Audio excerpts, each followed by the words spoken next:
and go hide in the loft.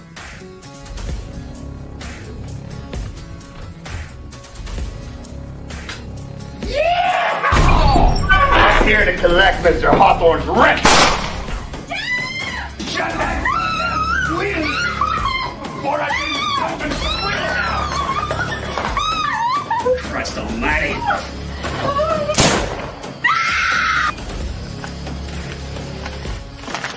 Johnny Fletcher busted into a farmhouse on his property. You bring me back that stuff false.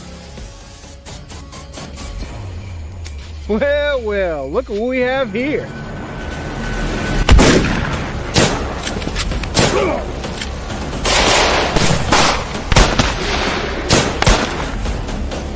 Please don't kill me.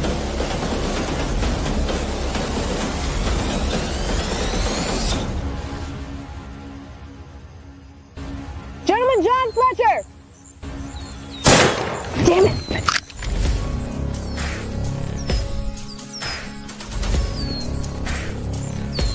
Johnny Fletcher!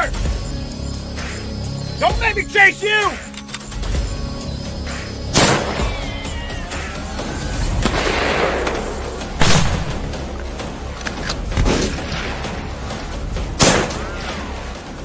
I didn't kill nobody. I didn't murder that family.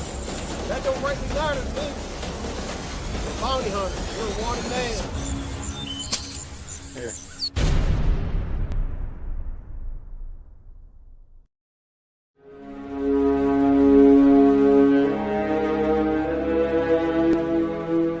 Out of the night that covers me, black is the pit from pole to pole. I thank whatever gods may be for my unconquerable soul. In the fell clutch of circumstance, I have not winced nor cried aloud. Under the bludgeoning of chance, my head is bloody, but unbowed. Beyond this place of wrath and tears looms but the horror of the shade. And yet the menace of the years finds, and shall find me, unafraid. It matters not how straight the gates, how sharp the punishments the scroll. I am the master of my fate. I am the captain of my soul.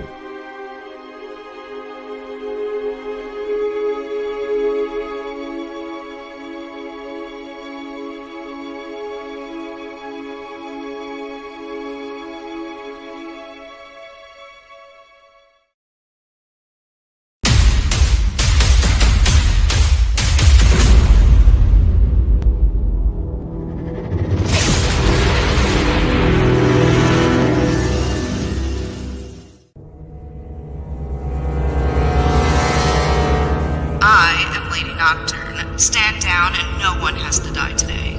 This only ends one way. They'll kill you all. Why not take your chances in a prison cell? Alright, I'm coming out. My lord, I have a report. Speak. Our latest assassination attempt on Lady Nocturn has failed.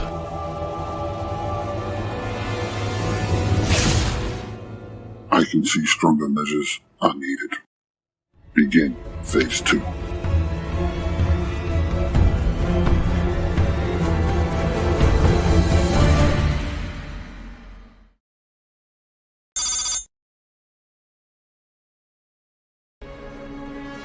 Captured! The notorious Lady Nocturn has been brought in through the valiant efforts of the Void Cobras. Get on the damn person. Prisoner, take 5 steps, then stop and turn your right. But the pirates of Velix Mortis are far from defeated. My lord, I have a report. Let's cut to the chase, since we both know that this isn't a social call and you didn't come here to waste time. Fine. High Command is gambling that the attempt on your life by your so-called friends has made you willing to cooperate. Am I wasting my time now? What fate will befall the disgraced former pirate? The Minotaur sends his regards, traitor.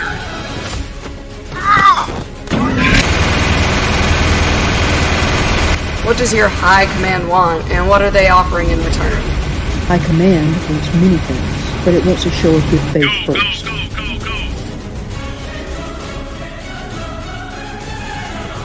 Team 1, move up. Fire Team 2, covering fire. Bravo Team 1, push up. Bravo 2, give us support.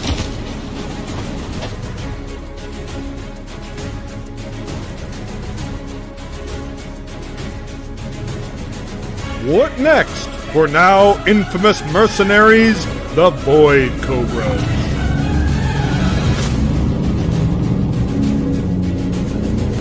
I want every last pirate I used to run with dead. I don't want to be watching over my shoulder every hour of every day.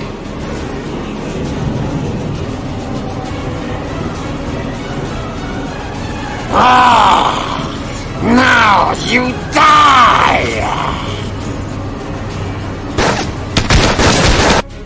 Will the Void Cobras become targets of Lady Nocturne's former pirate comrades? Attention, crash override. This is Freighter Ebony Hawk. My ship just lost all power and thrust. We're going down. Mayday, mayday, mayday. There truly is no honor among thieves. You rabble will turn on each other at the slightest provocation. Okay, fine. Moving past you. Find out on the next episode of Star Citizen Nocturne.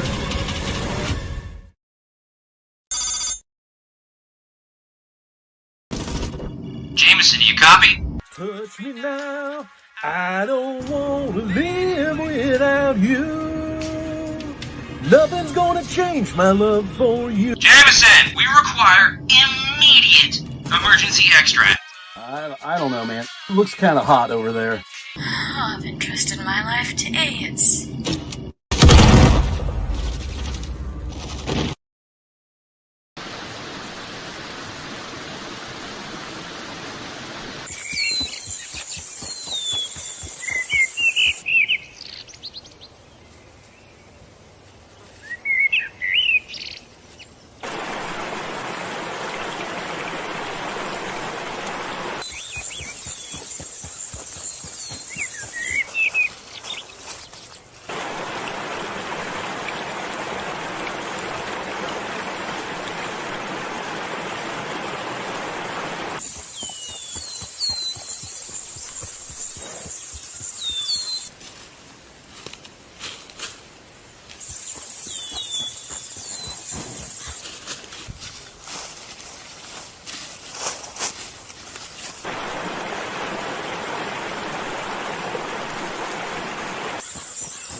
Okay, got it working, Sarge. Alright, Corporal. Good work. Follow me! Y'all remember what SoL said? Stay together, keep comms clear, and heads on the swivel. Clear. Okay, we're gonna secure it, then sweep the entire ship for survivors. Channel, you take point. Doc, you're behind me. Corporal, you're bringing up the rear. Understood, Sergeant. Taking flash.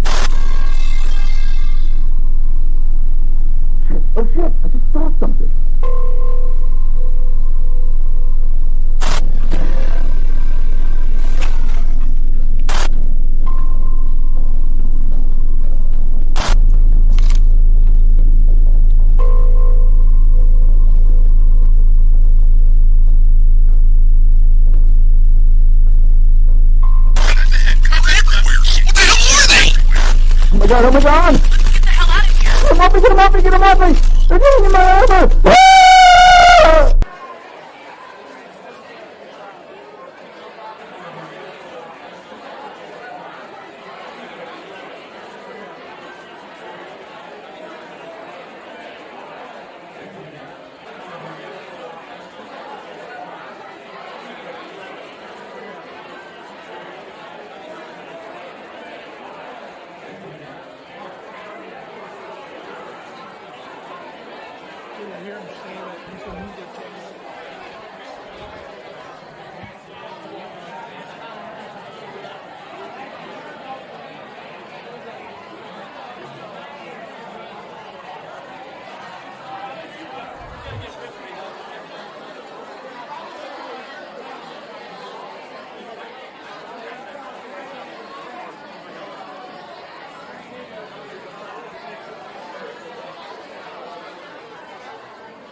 I got into collecting bounties when a gang of bandits bushwhacked my wife, my best friend Coyote, and me.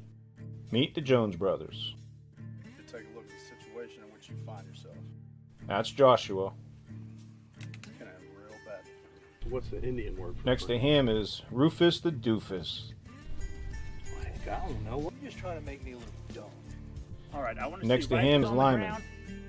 Remember those faces. And 6. You'll see him again. 8 hands praising Jesus. The other ones, well, ain't no use in introducing. They're all dead. Run!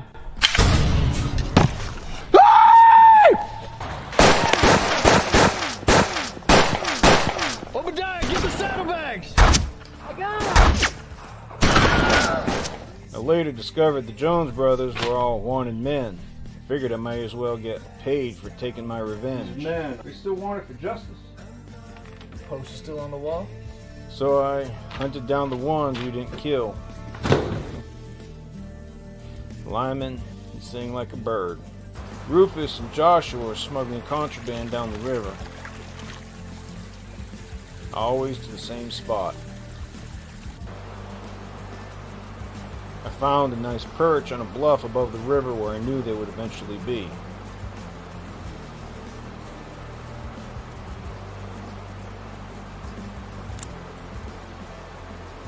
During the war, I was a sharpshooter. Coyote's Whitworth came in handy.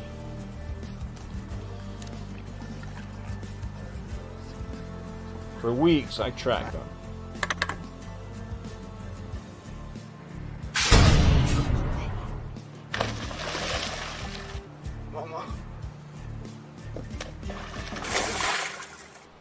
Then I killed them.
If you like our content, we'd appreciate if you'd like, subscribe, and get notifications. Help us extend our reach by sharing our video content.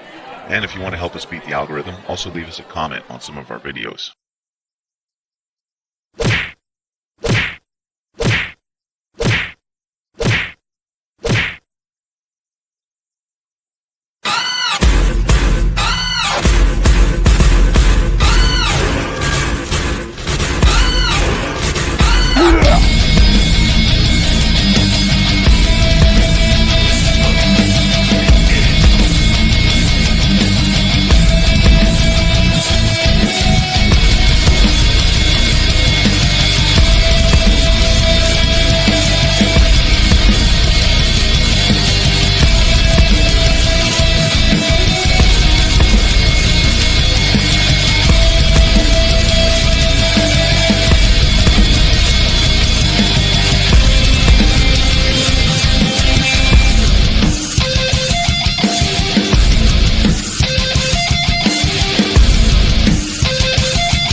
What in the deuce is up, fam of liberty?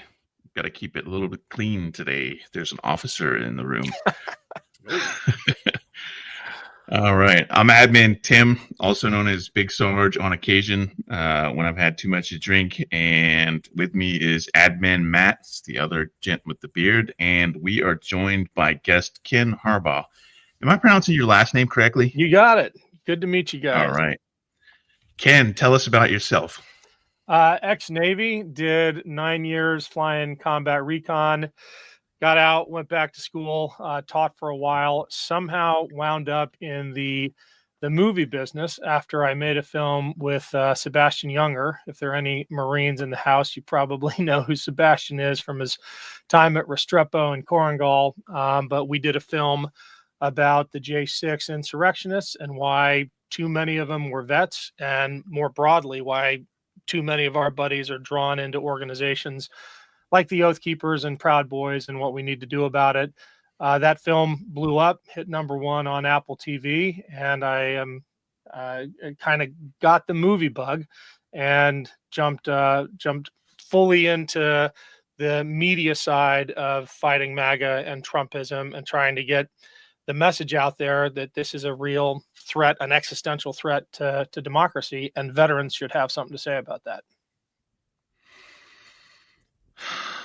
God. Matt, I think we're going to have to revive our careers. Clearly. All right. Biggest question for you, sir. Making it work. What did you fly in the Navy? I flew EP3s. But they only made 7 of them, so I forgive anyone who has no idea what that is. Most of my missions pre-9/11 were Westpac, so North Korea, China, Russia. Obviously, everything pivoted after 9/11, but honestly, it feels like a lifetime ago. I feel that. So you are with Valor Media Network and Meidas Touch Network, is that right? Yeah, well, I'm a host on Meidas Touch. I run their movie studio now. But one of the things we have realized in the election postmortem is that we, meaning like the pro-democracy side, the forces of anti-fascism, anti-authoritarianism, have done terribly with young men, or even men in that 18 to 44 cohort. I think that counts as young. I'm in my 50s now, but we just weren't meeting them where they are. We weren't talking about the things they cared about. And Meidas Touch isn't doing a good enough job at that. I mean, it's all politics all the time. So we've launched Valor Media Network. Just search for it on YouTube if you're in there right now. We would really appreciate the subscribe. As you know, it makes all the difference in the algorithm. But the idea is to talk about, sports and lifestyle and culture and dating, and build that audience with trusted messengers like Jason Kander, who some of your audience might know. He's got a sports show on Valor Network. We got a handful of SEALs on the network doing shows about mindfulness and meditation.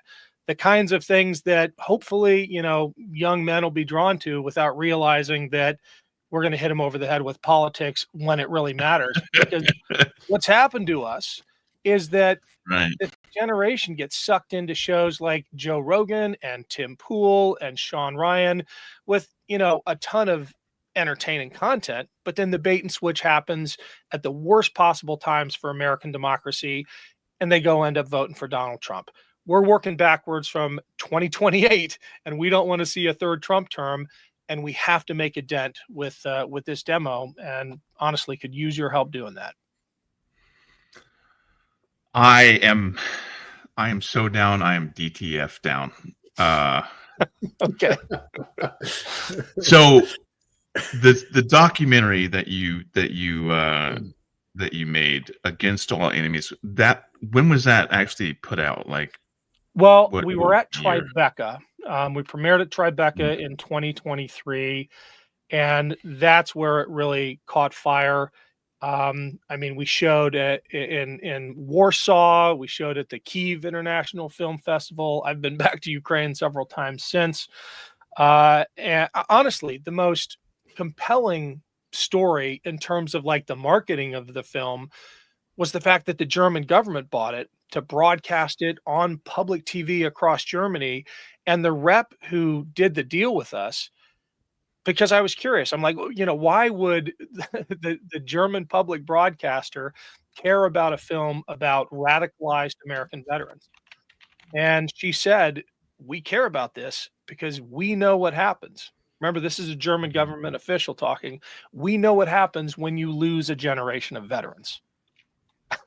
She's talking about the interwar period, right? She's right. Right. The World That's War fair. I generation of veterans became embittered and radicalized, and look what they delivered.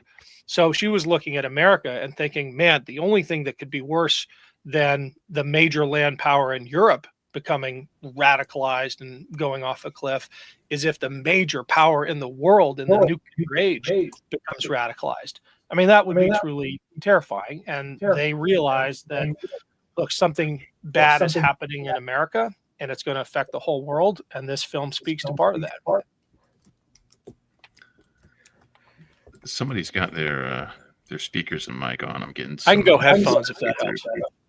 I don't think it's you. So I remember very vividly one of the very first things that I seized upon when I was watching this documentary was, I don't know the name of the young woman, but she was like the first blonde lady that appeared, and she said something about the aftermath of combat, or the aftermath of warfare, is an increase in violence, and not just among veterans, but also among civilians. And then said something about, we don't yet understand the implications of a 20-year war because there hasn't been one in such a long time. And then, later on in the film, probably, I guess about half an hour to an hour later, they actually go into examples. So, for example, after the Civil War, there was the birth of the red shirts and the KKK. After World War I, there was the film The Birth of a Nation and the resurgence of the KKK. So those are great examples. So I totally get why Germany was like, oh yeah, we're picking this up. Yeah, that expert was Kathleen Ballou. She literally wrote the book on the phenomenon of vets returning home from war and joining extremist organizations. The book is a New York Times bestseller. It's called Bring the War Home. But her observation, meticulously researched, is that when a society welcomes or doesn't welcome a generation of veterans home from war, it's not just the veterans who are desensitized to violence. It permeates through the whole of society. And you see a violent uptick in all elements of society. The mechanisms for that are complicated, but the symptoms are well researched. Like after every war in American history, societal violence has gone up, and not just perpetrated by embittered, disenchanted veterans. She's tracked that after every war in America's history. The thing that most alarms her is that, and you alluded to it, Tim, the only question is, what happens after a 20-year war? Like, America has never been at war for that long. and we just don't know the impact long term that'll have on society. But I wouldn't be surprised if 100 years from now, historians are tracing the rise of Trumpism to the fact that we've been at war for so long. God, I don't hope. I hope that Trumpism doesn't last that long. I don't want to be like 130 years old and be like, oh, I'm still fighting Trump. No, I don't think it will. That's not the point I'm making. I still believe fundamentally in America, but it's going to take a century to have the kind of historical perspective to really understand what's happening to America in this moment. Yeah. And you talk about the study and work that gets done into these things. I remember reading, the name escapes me. It was a research paper that had been done on the U.S. post 9/11 and how nations responded to great traumatic events, and they had drawn a parallel with the Japanese post World War II, when their country was devastated and had been had 2 atomic bombs dropped on them, and a large percentage of their fighting age men had been killed. And in both instances, there was this push towards escapism. There was a rise in interest in fantasy genre and superhero movies that really took off. And it's like our national subconscious pushes away from that trauma. And in some ways, post-war, it's like a rubber band. They're snapping back into not at war mode, but we're still emotionally at that at war phase in so many ways. Yeah, I think so. And the real challenge is it's a ratchet effect. Once you cross a certain threshold, it's really hard to dial it back. It's really hard to pick your metaphor, put your genie back in the bottle, whatever, Pandora's box. Once you've violated social norms or broken taboos, they're gone for at least a generation, probably more. And every day now, we're seeing a new norm violated. We're seeing a new taboo broken. The way President Trump and Secretary Hegseth are taking pictures off the walls at the Pentagon to erase our history, trying to eliminate any teaching about the Tuskegee Airmen from basic training for Air Force airmen, removing the security details for a former chairman of the Joint Chiefs of Staff who has a verifiable Iranian hit plot against him. These are norms. I mean, none of that is like technically illegal, but it is the kind of norm breaking and taboo breaking that once it's done, others in the future feel free to do it, and it's really hard to reestablish those norms. And to us in the moment, it seems almost unthinkable that this could be an acceptable behavior. And then, like you say, it happens, and now it's just the established standard going forward.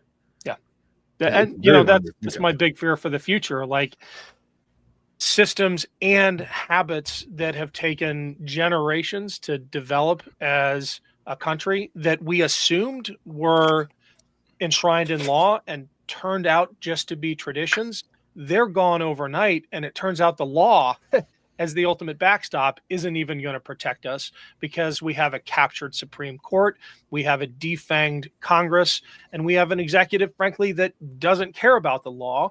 Or when laws are broken, now we have the cover of a pardon for anyone who does the bidding of an authoritarian president. Yeah, absolutely. Mm-hmm. I said recently that I imparted a piece of information that there's no return to normalcy. Like, this is our new normal. The same thing happened after 9/11, particularly with the Patriot Act, and and some of it was couched under the guise of we need to protect ourselves. Like taking off your shoes, additional things that we hadn't done before. And the same thing is happening now. It's just magnified by factors of 100, where it's just, we're never going to be able to go back to the way that it was before, because as you said, whether it's the Pandora's box analogy or something else, this is what we are. We have to make a new normal. We have to, like crush this and then create a new normal for ourselves. And maybe it mirrors the old new normal. The old new normal. Never mind. Maybe it resembles the old normal, but we can't go back. We have to just keep going forward. So, yeah, you're right. You're right. I can't improve on that. Ken, what do you see as the foundation for how we establish a new status, almost a new thinking culture around this, about how we get back to maybe not where we were, but something that we can establish some kind of livable norms again? Matt, I think we got to get off the beach first, right? I wish I had the luxury of imagining America 10 years from now and what new normal is going to look like and how we reconstruct the guardrails that are supposed to contain an ambitious, lawless president.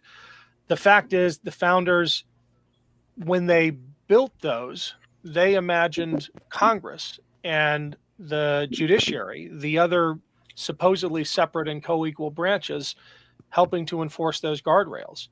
That's been obliterated, right? The whole system depends on checks and balances by the other branches.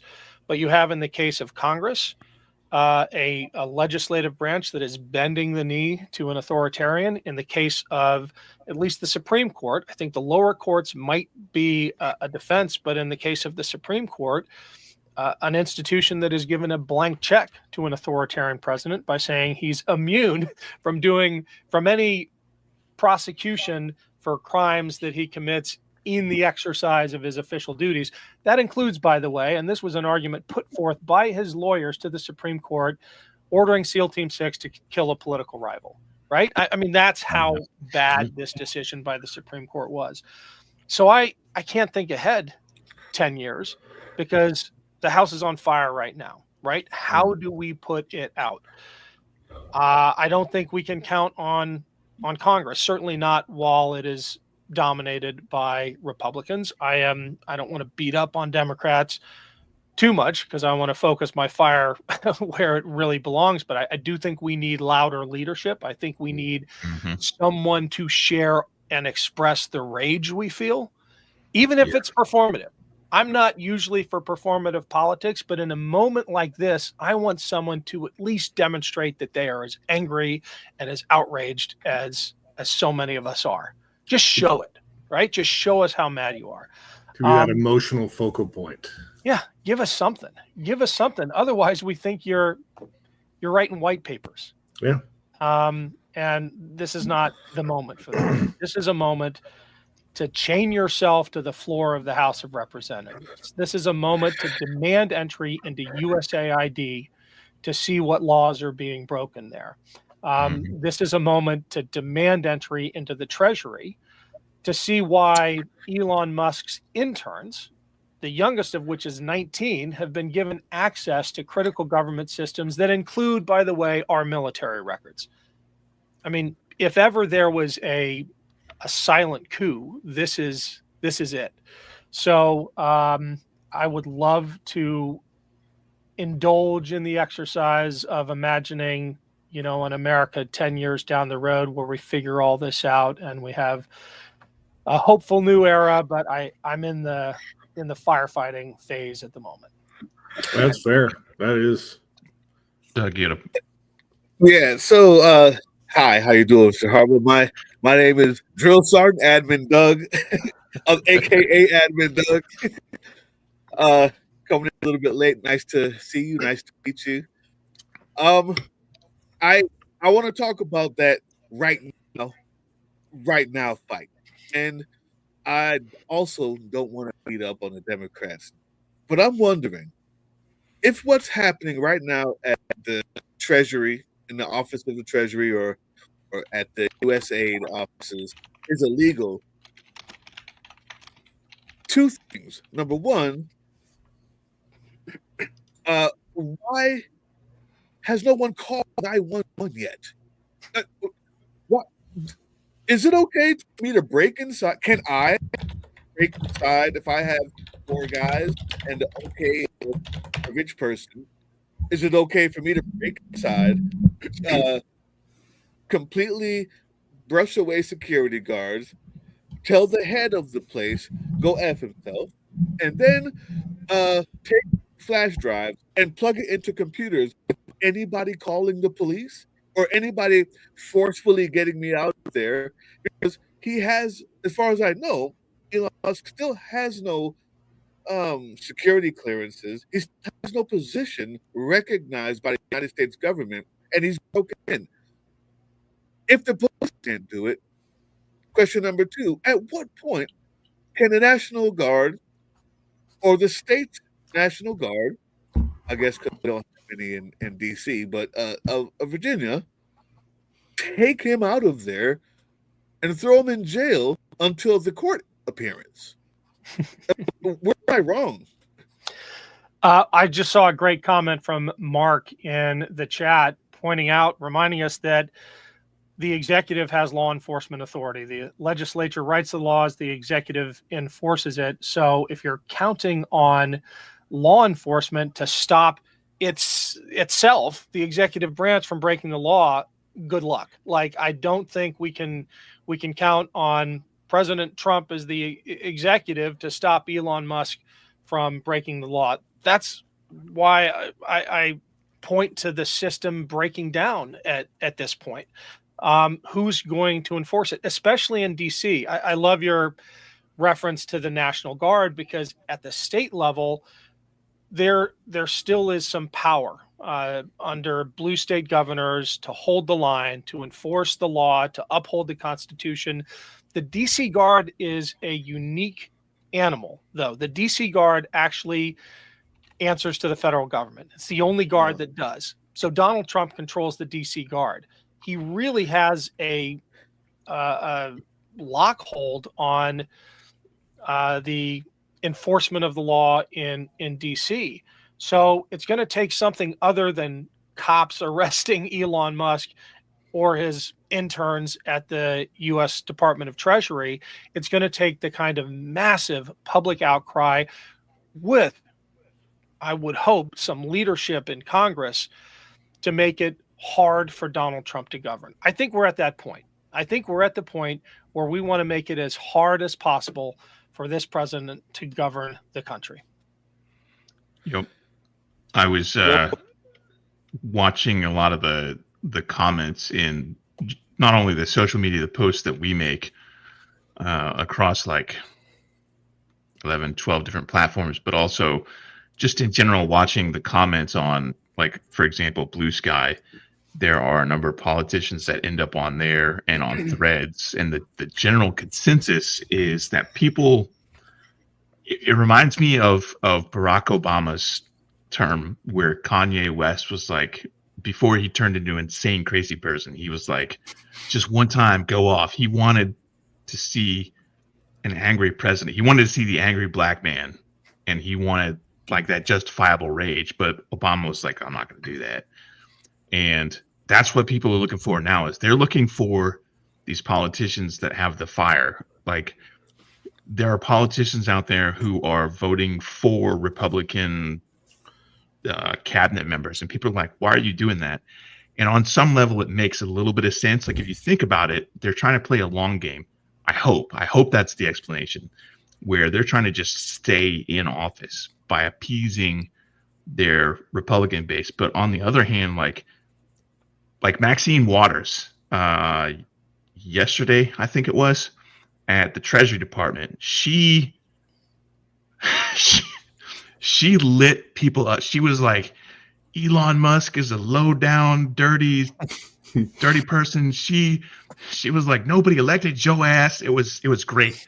And I was like, I've never been like really a fan of politicians. Like, I have a handful of people that I'm like, oh yeah, that's what I want to see.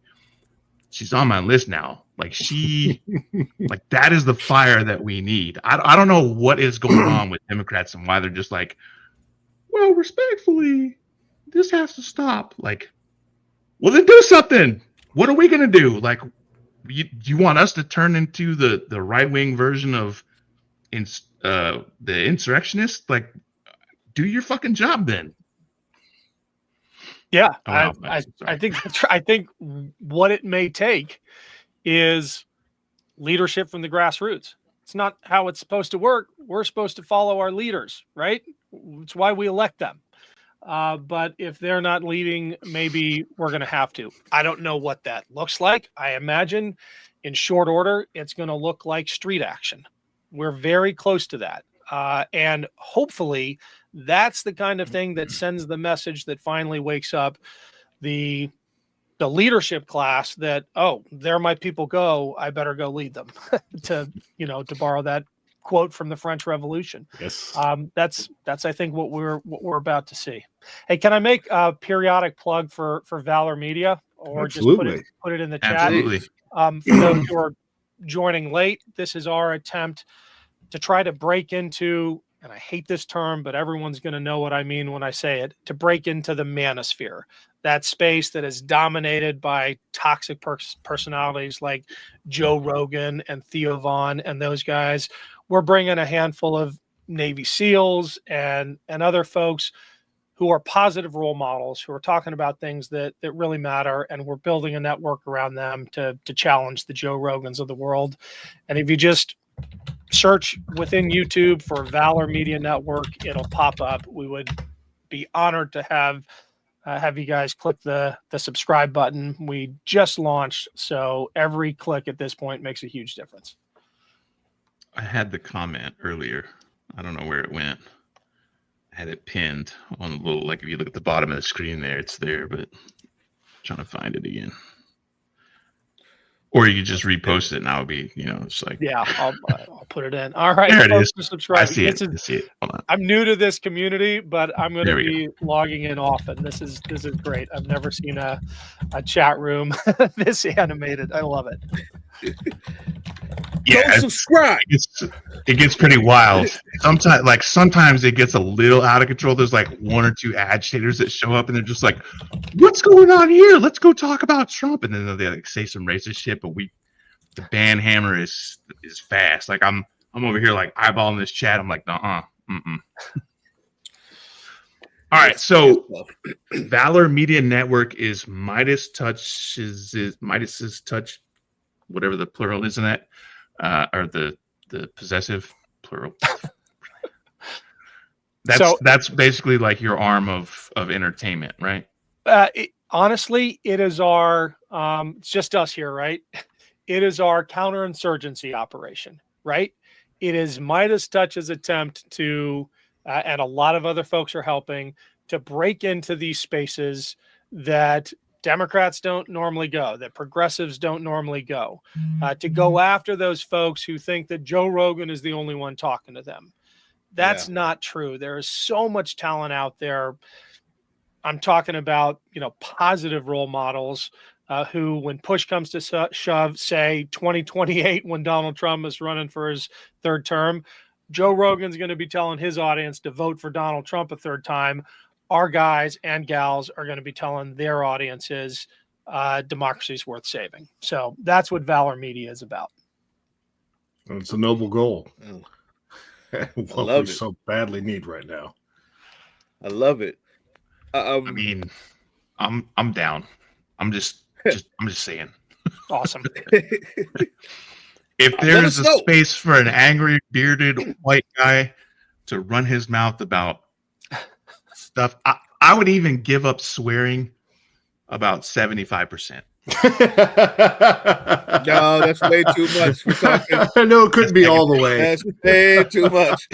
The only reason that I say 75% is because like one time somebody was like, "Can you do a video without swearing?" And I was like, "Hell yeah, I can." I mean, why certainly, and I did it, and people were like,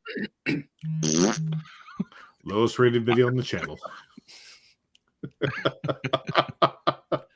I don't know. I watched like one Bro Rogan podcast and episode, and it was just the audio. Somebody had taken like those Bitmoji characters, and they animated them.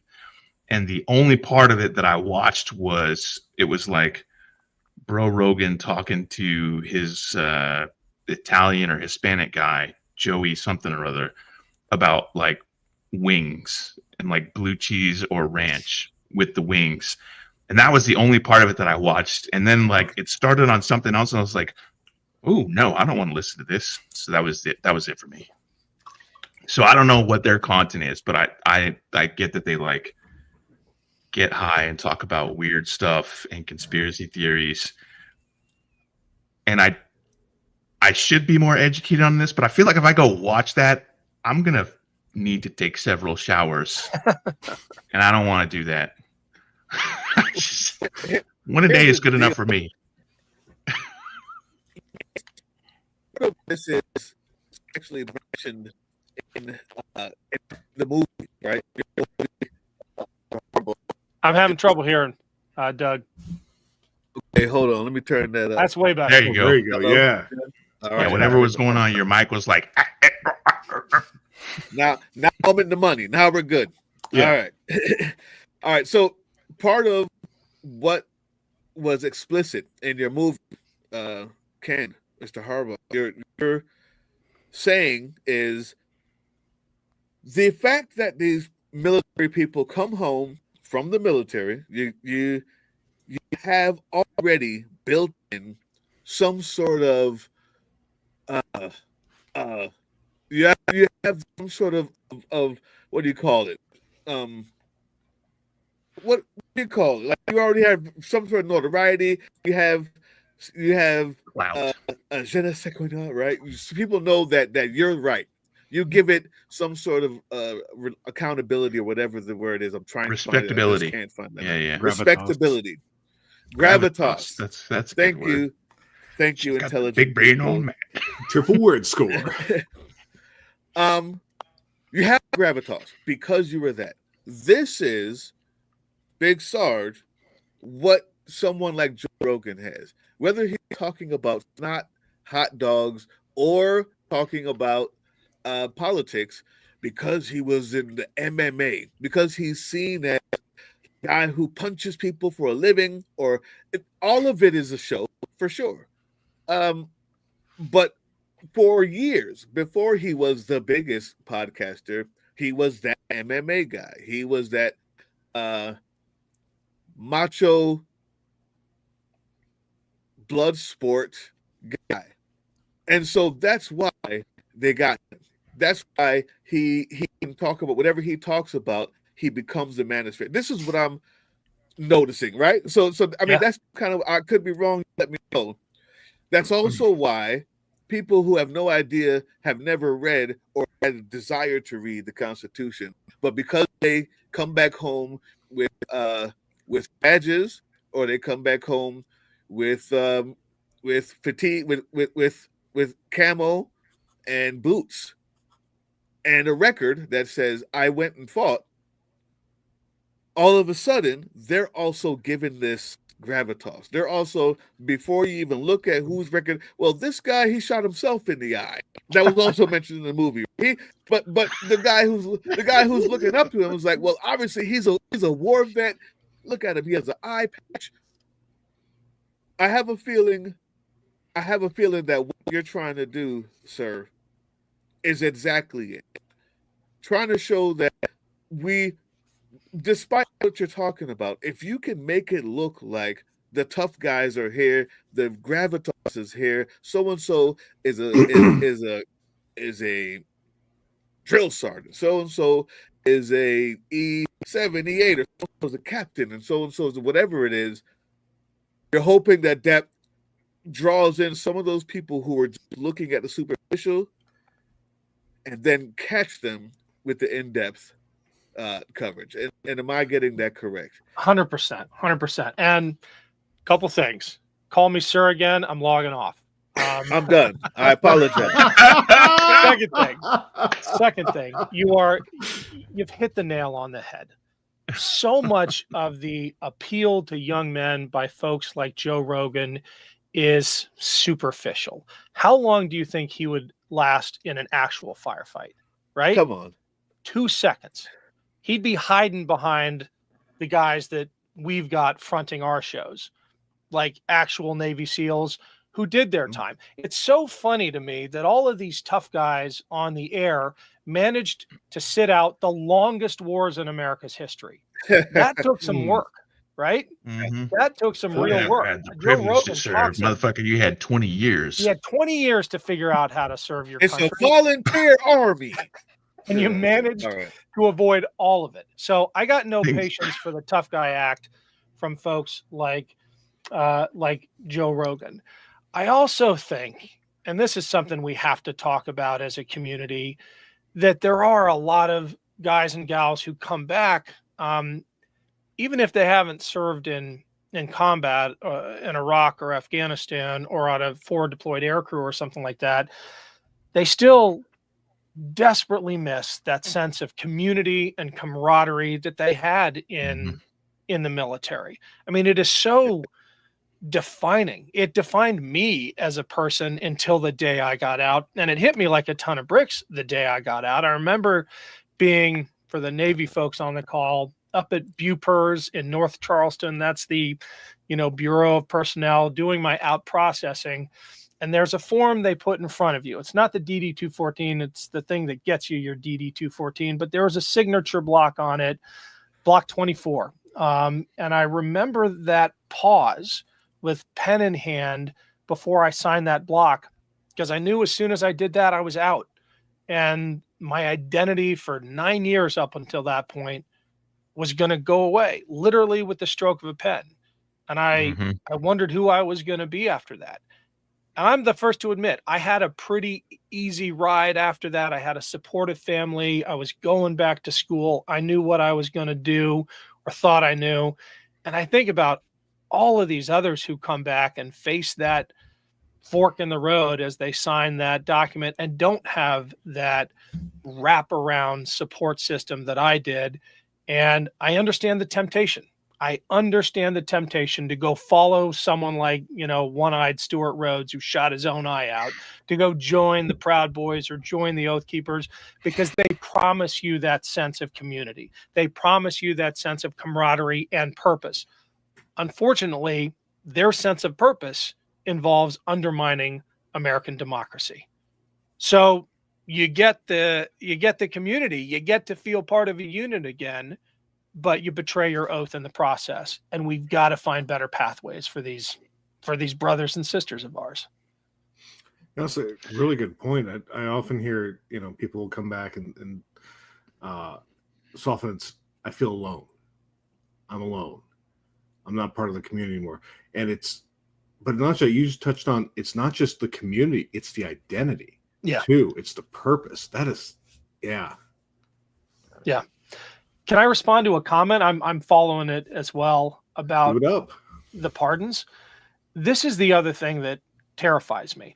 I got to be honest. I was pretty scared after making Against All Enemies about the direction our country was headed. As cynical as I am, as deep as I went into the underworld of violent extremism and groups like the Proud Boys and Oath Keepers, even I didn't anticipate that their actions of that day would be sanctioned by the federal government in the form of 1,600 pardons by the commander-in-chief. It's not just about those 1,600. I mean, one of them is already dead, having been in a shootout with a cop at a traffic stop. Others have already been... We're up to 4 already. Jesus. It's 4. Not just them. Yeah, they're going to wreak havoc, right? But it's the message it sends to every extremist that as long as you're wreaking havoc or committing acts of violence in Donald Trump's name, Daddy's got your back. Yeah. That is a permission structure that we haven't seen since, honestly, the Civil War. A government-sanctioned permission structure for political violence. That's terrifying. That is. Not only is that terrifying, I want to put this out as kind of a PSA for other people who are engaged in activism, wherever you are. January 18th, we went to the Capitol. Our small group went there, but there was a lot more people from all over, and everything was just great. There was no violence. There was a few red hats that came at the later hours, and the few that were there realized they were outnumbered, blah, blah, blah. And I said immediately afterwards to my folks, there's nobody there because everyone else is arrested. The people who lead, nobody just goes out there and starts that stuff. There's always someone with a bullhorn. There's a couple people who are about that get everyone else into crowdthink.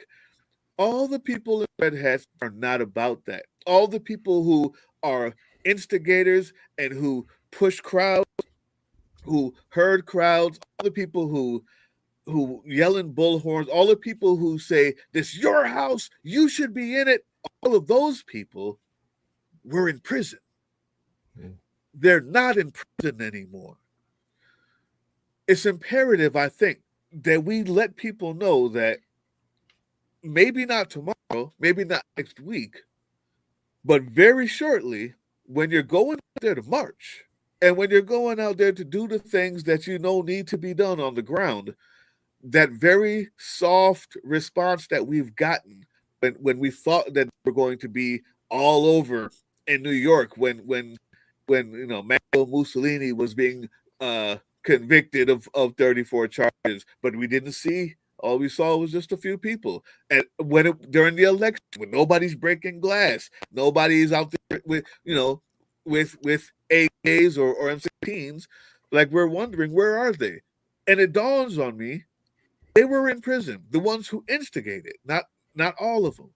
And now that they're out, you're right. It's not about the 1,600 that came out as far as the number, but it's about the permission structure and the fact that those leaders, those people who are about that, will take 25, 35 other people behind them who would not have gone, who would not have made that mistake if it weren't for the bullhorn or that guy that stoked it.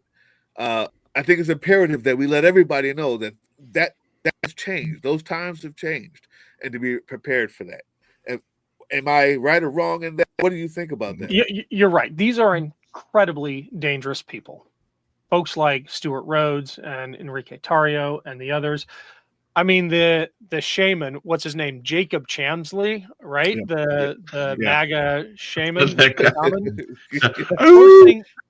First thing he tweeted out when he got his pardon was time to go buy some, mother effing guns. Yeah. They're not kidding, right? I mean, the Oath Keepers had a stash of guns outside DC limits because of the DC gun laws. If you need a reminder for why gun laws can be really good, they had a stash in a hotel room outside of DC ready to go. They are deadly serious about their accelerationist ambitions, about, in some cases for people who were involved in J6, about starting a race war. These are dangerous folks. And the fact that the message from the Oval Office announcing these pardons specifically named the Proud Boys and the Oath Keepers tells you that it wasn't an accident, right? It was a signal to the most extreme elements of Trump's base that he had their backs. And I'll tell you why that should really scare you. Because if you look at Italy in the 30s, if you look at Germany in the 30s, one of the first things Hitler and Mussolini did to consolidate power was make sure that their goons were out of jail. Make sure they had their own shock troops, the brown shirts and the black shirts in Germany and Italy, available to deploy. And now Trump has the most extreme elements of the MAGA base available to deploy. At the same time, of course, he's removing security details for his biggest critics, like General Milley. What do you think's going to happen, right? When you remove security details for people you've said deserve the death penalty for treason, and your most violent supporters are back on the streets. Yeah. Oh, and for those, I was going to say real quick, those keeping score at home, the tally right now by my notebook here is 4 J6ers killed in shootouts, most of those with authorities, One is now a guest of the state for a lethal DUI where she was driving. Another is a guest of the state for federal weapons violations, and 2 are on the run for unrelated sex crimes charges. One for trying to solicit sex with a minor, and one for child pornography. So all the best people, right? They're the absolute another best guy, people that he's released. The guy that they called, he had like some nickname. He was like the Hulk or some shit. He's apparently date raped a couple of people too. All right, so 9. Oh God. So what I wanted to go ahead. What I wanted to point out was so, and this kind of touches on something that Doug was talking about earlier, was there's a scene in the documentary, and the documentary, if you haven't watched it, you need to go watch it. Absolutely. But the first part of the documentary, like after the initial intro, is there's a guy in Texas loading his guns on the porch of his house. I don't know if it was a mobile home or what, and that guy appears a lot, and his name is like General E, like Eric something. Anyway, so there's a scene in the documentary where you have this guy from Texas, I think, who's sitting in front of his porch, and he's just casually relaxing, and he says something like, "You have this criminal who's become president illegitimately. Wow. He's already harmed this country. His son has harmed this country. We know for a fact that this family is a criminal family, and the situation that we're in is a situation of treason." Okay, so that's what he says. Now, bear in mind, this is a guy who is obviously on the opposite side of the political spectrum from.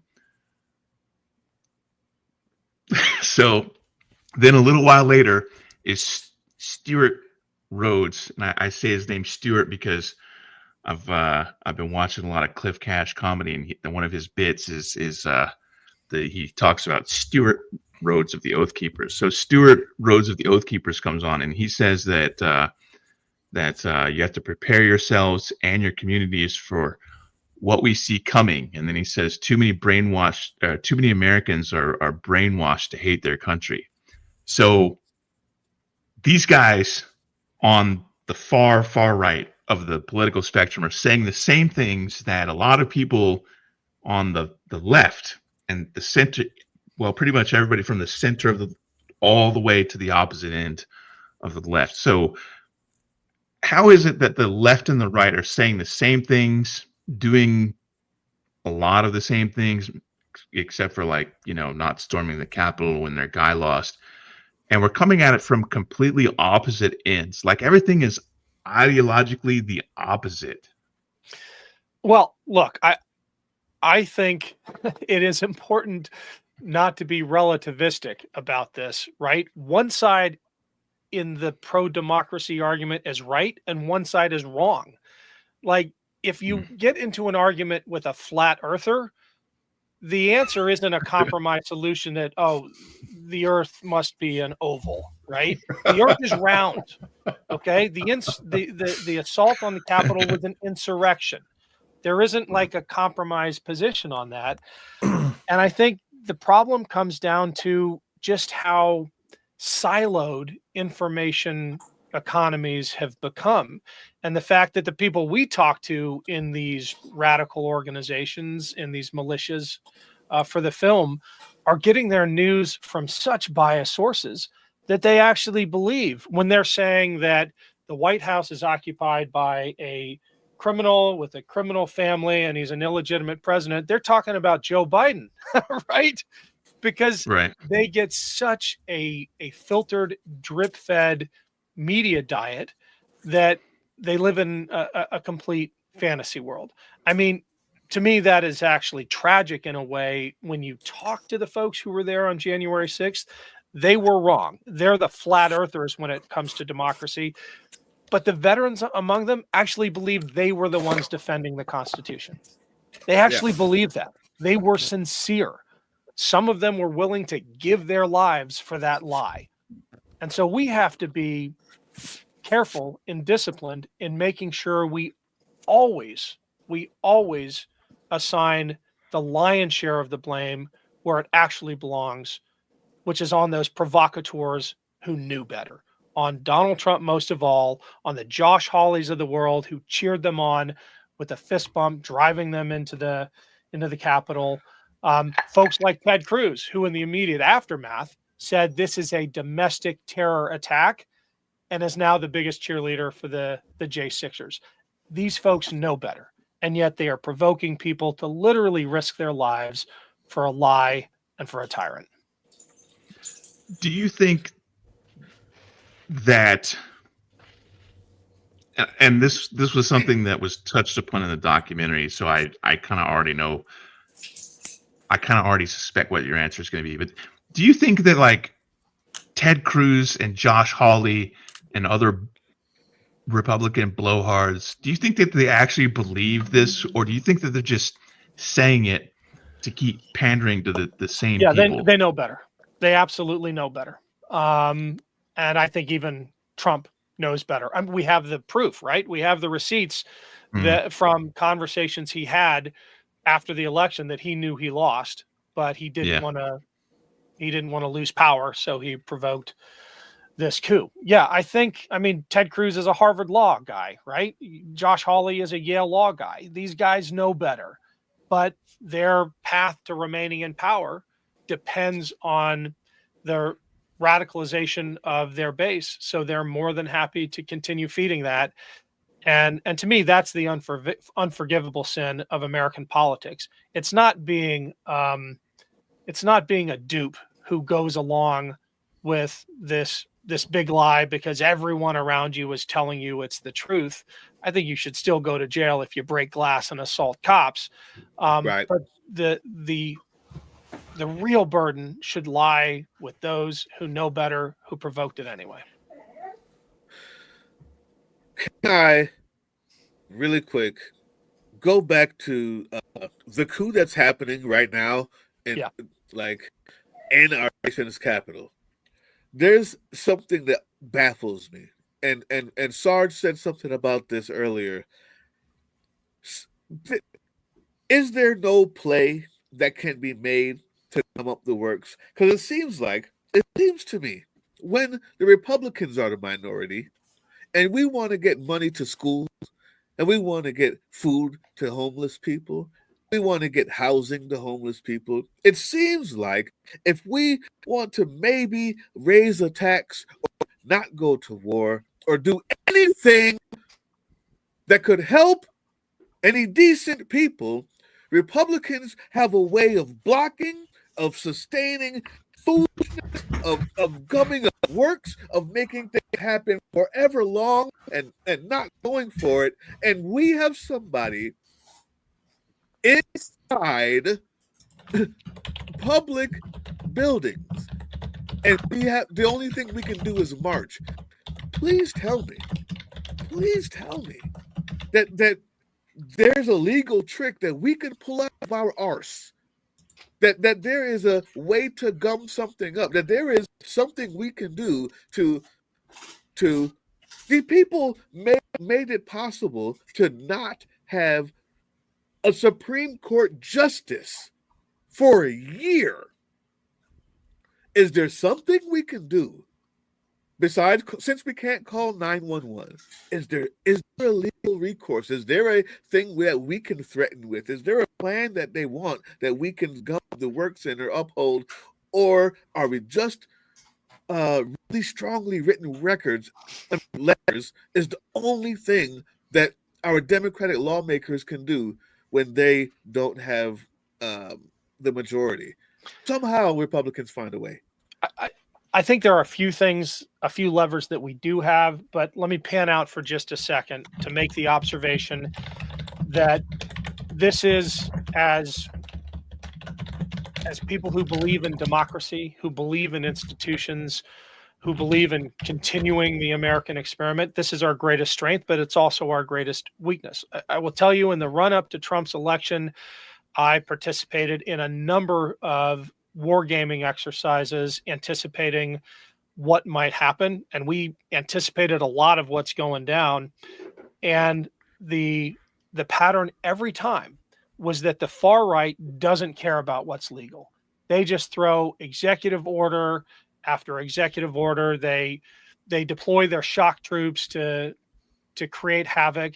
And the left or the Democrats were caught flat-footed because our response every time is, let's write a appeal. Let's try to get an injunction. Let's let the courts come and save us. We're playing by a different set of rules. The right doesn't care what the courts are going to do. In fact, I mean, that's not hypothetical. J.D. Vance said when he offered that advice when he was auditioning for the role of VP, he said the most important thing the president can do is fire every single mid-level bureaucrat in the U.S. government. If the Supreme Court, I'm still channeling J.D. Vance here, if the Supreme Court says that's unconstitutional, the president should stand in front of the Supreme Court and say, enforce that decision. That is as lawless as it gets. It's not just promoting something illegal or unconstitutional, like, for instance, his executive order ending birthright citizenship. It's defying the Supreme Court when it tells you that's unconstitutional. So if you need any more evidence that the right is playing by a different set of rules, look no further. That said, there are a couple of legal levers we still have, and I think it boils down to like Senate holds, making sure we don't vote on any more nominees coming up. And yeah, that would be great. Critically, in 6 weeks, the U.S. government runs out of money. That is an incredibly powerful lever, because without Democratic cooperation, Donald Trump is going to run out of money to run the U.S. government. Let's think about the power that gives us. Every time Joe Biden was in that situation, we had to coordinate with the few moderates on the Republican side to keep the government open. And they exacted enormous concessions. I think we should either exact enormous concessions from Trump, or failing that, say, fine, you want to destroy American democracy? We're not going to help you pay for it. Not with our money. Right. Yeah, I mean, that is a last resort, and a lot of people will be hurt. So we have to think very, very seriously about that. But at the end of the day, we gotta quit telling ourselves that the right is playing by the same set of rules. They are not. They don't care about law and order. They don't even care about free and fair elections. If you look at things like the SAVE Act, we have a limited window here to protect the things that will keep democracy on track. All right. What was that? A dog? Not me. That was his Sorry, dog. That was my dog. I had Mikey come across my screen a little bit there briefly. So. Okay. Oh man! So I just heard them start talking about that today. You know, are we going to, you know, the whole every couple months we got to deal with this. What is it called? The deficit. Yeah. Well, I can't remember what it's called. I'm coming home from work. I'm not there yet. So, here's the deal. I just heard them start talking about that today. Is there a chance that if we start threatening that instead of half-assing it, if we go, we're not doing it. We're not doing it. We're not passing any raising the deficit limit, raising the limit. We're not doing it, period, until you get these guys out of federal office, until you sit him back down in his chair across the street, right? Until you get all of these people out of here. Just understand, we're not funding anything else anymore, period. Will it work if you say that? Or will it actually have to, is it okay to just he and haw until the day and say, we might do this, we might not? Because I can tell you one thing I know. When the Democrats say we might do this, I don't believe them. I don't. Look, I think we have to. I think we have to try. I think we take the gloves off. I think this is a break glass in case of emergency moment. And I want to see the kind of leadership and anger that's coming from people like AOC. Interestingly, it's a lot of the younger members, right? It's Maxwell Frost, it's AOC, it's those folks, which actually flies in the face of one of my theories that I've maintained up until now about American politics, which is that for young people, this is normal.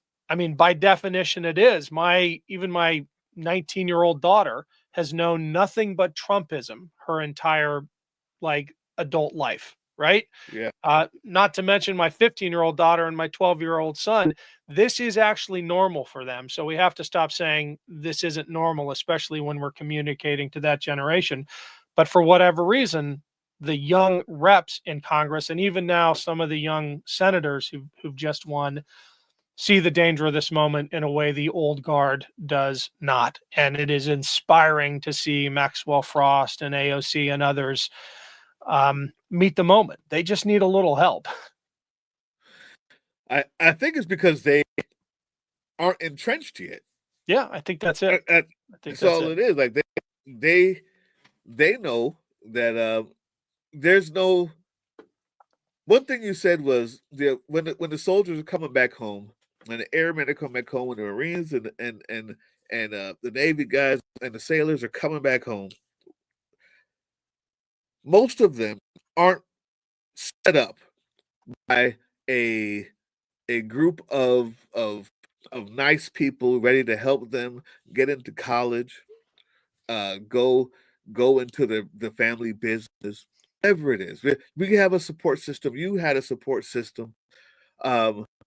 I come from a place where everybody who would join the military did it because they had no choice. And coming back to there was nothing. They weren't leaving anything behind, right? They were there. They joined the military because the military specifically went to my high school because my high school was guaranteed to give them 10 every time. They can get 10 every time because they had nowhere going, period. But coming back, as an immigrant, my parents were one of the ones, no, don't do it. And I was like, no, I have to fight for the country. I feel like I owe this place something, blah, blah, blah. And I came back and I had parents who were like, okay, we can make this happen. Let's get you into school. Let's do that. Let's find out what we can do to make this happen. Likewise, when you're AOC, you're more likely understanding that despite your education and despite everything that happened to you, when you leave that place, right? When you leave the churning government, the sausage making part of it, you're still coming back to fight, right? You're still coming back to fight. And the other folks there are not. They're coming back to cushy lifestyles and to chill and to relax. And there's a difference between those two fighters that I saw as a drill sergeant and as a fighter. The ones who were there because they had nowhere else to go, or the ones who were there because it's just something to do, right? Yeah. How do we fix that besides getting rid of money in politics?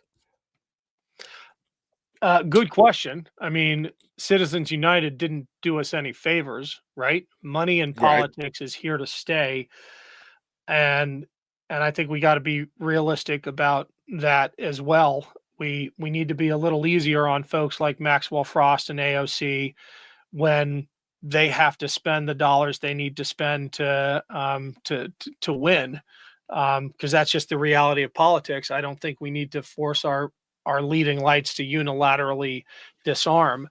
But I think at the end of the day, a vote is a vote, right? And we have seen that in the past. I mean, in AOC's first primary win, she was outspent by a ton, but she did the work.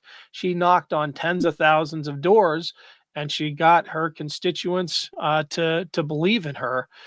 I think the grassroots still have a lot of sway, and I think I think we got to activate that again. There were 20 million people in 2024 who didn't vote, who did vote in 2020.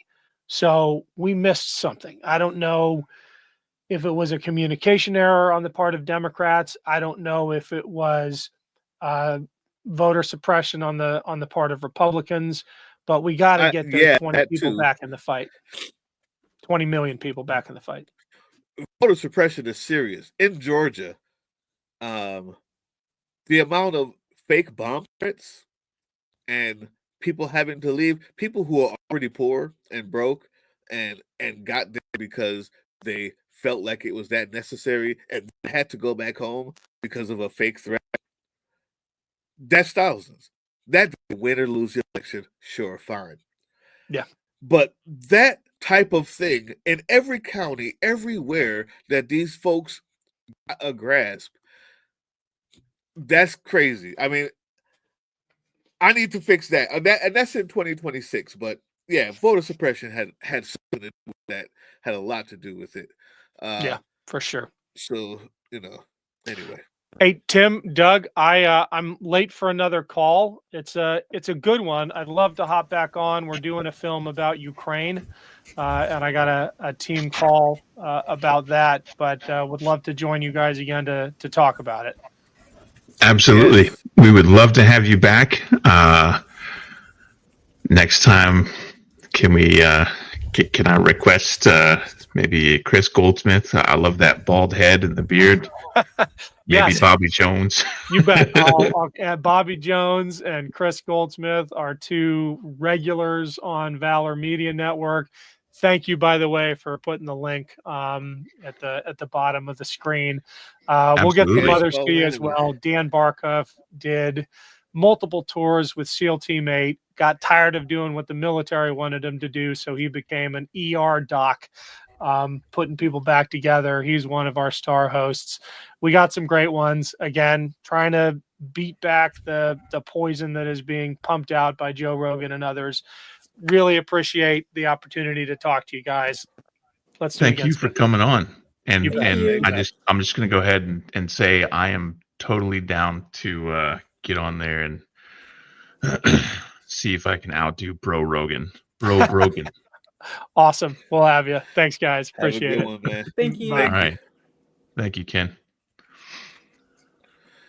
Well, there it is. Well, I'm sorry I missed most of that. I wanted to ask, I don't know if he talked about the Democratic strategy, if we're going to start looking at the long game, but playing hardball is, what has to happen. I think his answer to that was right now the short game is fight or die, that he's kind of let go of the long game. Like we gotta get his people out now. Like somebody's got it right, and somebody's got. Yeah. I'm hoping that they're in the DNC. They are thinking about both of those things. Somebody needs to be on the long game. When you look at all this stuff back into the 50s and 60s, it's the same shit. So the long game is to make it to 2026, and then to actually make sure that we have a midterm, because realistically speaking, and there's a lot of stuff that we haven't covered on social media, but we talk about in our little Facebook Messenger group. For example, the Tennessee legislation, I don't know if it was just something that somebody proposed or if it's actually gone through, because I haven't done the homework on it, because there's so much too many going on right now. But you know what I'm talking about, right? That one about like making it illegal to vote against Trump or whatever. Yeah. And then the thing in Georgia that just came up today. Right. So that's the long game. The long game is, like the same shit that we had in 2016. The long game was 2020, or the 2018 midterms, which thankfully at the time, they pulled it out, but we just got to get to that point in the first fucking place. So that's the long game. The short game is fucking stand up, get out there in front of the crowds, and don't just stand there with a microphone and be like, "We gotta stop this." No, get out there and the guy fucking that lead. Who's knocking on the door? I just gotta fire it up. I need to know. Fine, we can't call 911. Fine, we can't do the guard, the National Guard. Fine. Is there anybody with a security clearance that can go inside and talk to the 19-year-olds holding flash drives? So my mom's about to come live with me. We need to resolve this. I'm lost. So I have an answer. Needs to stay in place. I have an I answer. don't want that woman living in my house. I have an answer, and I said this in 2 or 3 videos prior. I'm not exactly sure when, but I said this, and so I have to be. Is there? I mean, can I give him a spanking? What can we do? I'm sorry. Go ahead. I apologize. So if you've noticed, like, I have one of the most bombastic delivery styles out of quite a few people on the left. Like, I just get in there and I'm like, I don't give a fuck about you. I don't give a fuck about you. I'm gonna say what I want to say. I'm not here for subscriptions or likes or whatever. And I care about those things, but I care about those things that much compared to that much worth of, what I'm trying to get across. So, but having said that, because for the past 2 weeks, I've been dealing with people that are like, "You're promoting violence," and I'm like, I literally fucking say 7 times per video that this is non-violent. So I have to like really be careful when I say shit. But on occasion, I will say a thing and I'm like, that's what you'd like to do, but it's not. We're gonna let it go. We're gonna let it go. And it was like 2 videos ago where I was talking about the guys in front of the USAID building. And I was like, you know what? If they're denying you entry, you have 1,000 fucking people behind you, and it's 2 fat white guys standing at the door. I saw the pictures. It's a fat, bald white guy and a skinny, bald white guy, and it's 2 motherfuckers. If you have 1,000 people behind you, they don't have 1,000 rounds of ammunition. I'm sorry to say it that way, but at some point, you're going to overrun that position. And I know these things because I was the fucking infantry sergeant standing at a checkpoint with 2 scared 18-year-olds and a total of about 90 rounds between us and 7,000 fucking pissed off Iraqis on the other side of a HESCO barrier. And the only thing that kept calm was the fact that we were like, we know, and we didn't fucking put our hands near our weapons at all. We just sat there and said, we know, we're here, we're with you.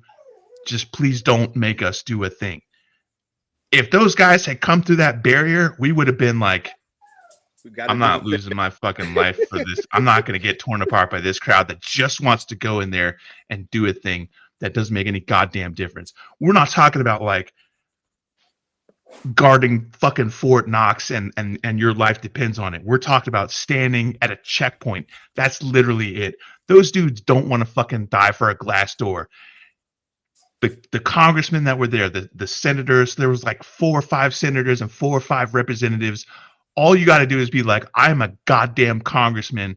You are a fucking security guard. This is a federal fucking building.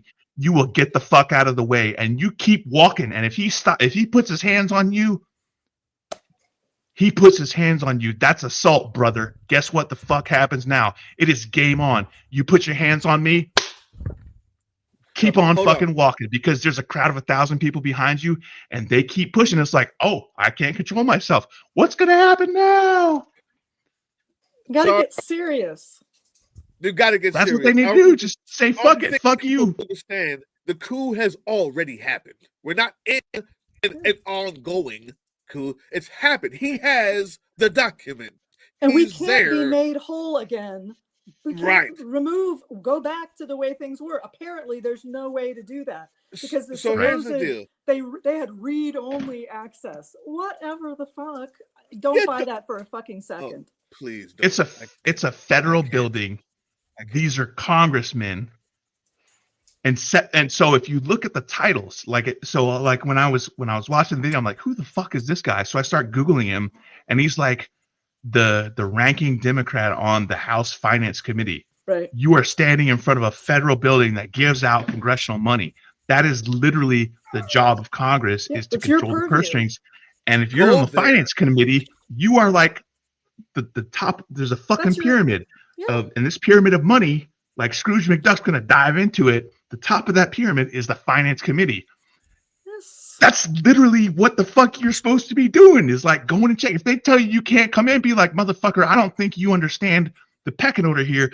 You are the goddamn bottom of the totem pole, and I am the big dick chief on the top. So get the fuck out of my way and start walking. What are they going to do? Shoot you? I got two things to say. And I got to go. I got pee. All right, I'm gonna let you pee. I got two things. Number one is everybody there that really cares. I'm not saying they don't care. The Congress people, all the people on the microphones are there because we had calculated efforts of thousands of people calling their office to get them off their ass in the first place. But fine, you're there now. Appreciate it. We appreciate it. Okay? The reason why I'm not going any further than the microphone is because there's never an amount of Social Security numbers Elon and his limp dick Peckerwoods will get that will ever destroy their lives. So they're there on the account of the people whose lives will be destroyed. So they're not going to walk into there or sacrifice any more than their voice or a sore throat, because it will not destroy them. They're not fighting for their family and their livelihood. They're not Mr. Smith goes to Washington about this. Right. So that's why. So number two, I'm doing something on political drain about this because I don't want SoL to get in trouble. But I'm going to. Have you seen my content? Fuck that. Yeah, exactly. Have you seen him? Have you seen this guy? I want to suggest politely that next time we have 1,000 people there and people on a microphone, that we have a couple agitators ourselves to maybe walk over there and say, "Are you going to lead me in front of this door, or do I have to drag with me, Congressman?" Because guess what? My life is in there, and there's 1,000 of us, and I'd rather you be the one between this door. I'm in this way. You coming or not? That's it. Like I'm going to put a plea out. That we non-violently inch toward the door next time. Right. Yeah. That's what I'm saying. Get organized. You can peacefully walk up to a door guarded by a fat white security guy, and that fat white security guy, the only thing he wants to do is fucking go back into his guard shack, eat his donuts, drink his hot coffee, and then go the fuck home. That's literally all he wants to do. He is not expecting a fucking crowd of pissed off Congress people to come walking through the door. And that guy, he knows where he is on the pecking order. Okay, he has an official job title and he has a regulation that says he can do a thing, but that regulation doesn't count for shit when it's time to put the meat before the fucking metal. So if I, as a fucking private or a specialist or a sergeant standing on a guard point at a random ass fucking site, and I'm standing there doing my fucking business, and I'm just like, la la la, hold my weapon, thinking about pussy or whatever, and a fucking vehicle rolls up and a general gets out. A general officer, fucking top of the food chain. He gets out and he says, "Hey, I need to come talk to Captain whatever back in your site or whatever." And I'm like, "Okay, sir, the challenge is shortcake." And he says, "Well, I don't fucking know. I don't know what the password is. What am I realistically going to do?" Regulation says I tell him to fucking go pound sand, or respectfully, "Sir, I think you need to go read the Blue Book to figure out what is the proper response to that. No, I'm going to be like, I believe I heard you say riddle, and I'm going to open the fucking gate and let that fucking guy in because I know he's a general. So if I'm a fat white guy with no hair, and I'm saying that because I saw the pictures of of Chris Van Hollen getting turned away, and there's this fucking dude with a gut bigger than mine, so I'm envious. And he's like, I can't let you in. I'd be like, you can't let me in? The fuck you are. What's going to happen if I step closer? What's going to happen if I step closer? Okay, Ouch. there we go. Keep walking. What are you going to do? What are you going to do, guy? You going to shoot me? You going to tase me? You know what happens? The second that guy escalates, he is lost. He has lost the battle. The worst thing 1,000 dudes behind him and be like, oh, hell no. And you just assaulted a fucking congressman. Walk in the goddamn building. They have your financial records. They have my financial records. They have my wife's financial records. They have Mikey's vet bills and shit. They've got your financial records. That's our shit in there, motherfucker. You're not going to stop me. Go eat a fucking donut in your guard shack and turn the other way and look the other way and be like, I didn't see anything, asshole. The worst thing that we can do is be too nice like that. Too nice. Take this seriously. Because I have a feeling there's people that are like, oh, well, obviously we're going to win in 26 and it'll be okay. Obviously, everybody knows that this is ridiculous. No, they don't. These people are defending it. Oh, yeah. Here's what it comes down to. The right, the people in the right have either learned or always knew how to weaponize anger. Right. If you want to know how they weaponize anger, go to January 6th. If the Congress people need a hint, there are 1,000 people there you're talking to. Instead of telling them, hey, look how bad it is, if you turn around and walk, they will follow you. Because we still don't know how to weaponize. There's 1,000 angry people there. Use it before someone else does. Get the picture. Yeah. Use it before someone else does. Because I guarantee you someone else is going to.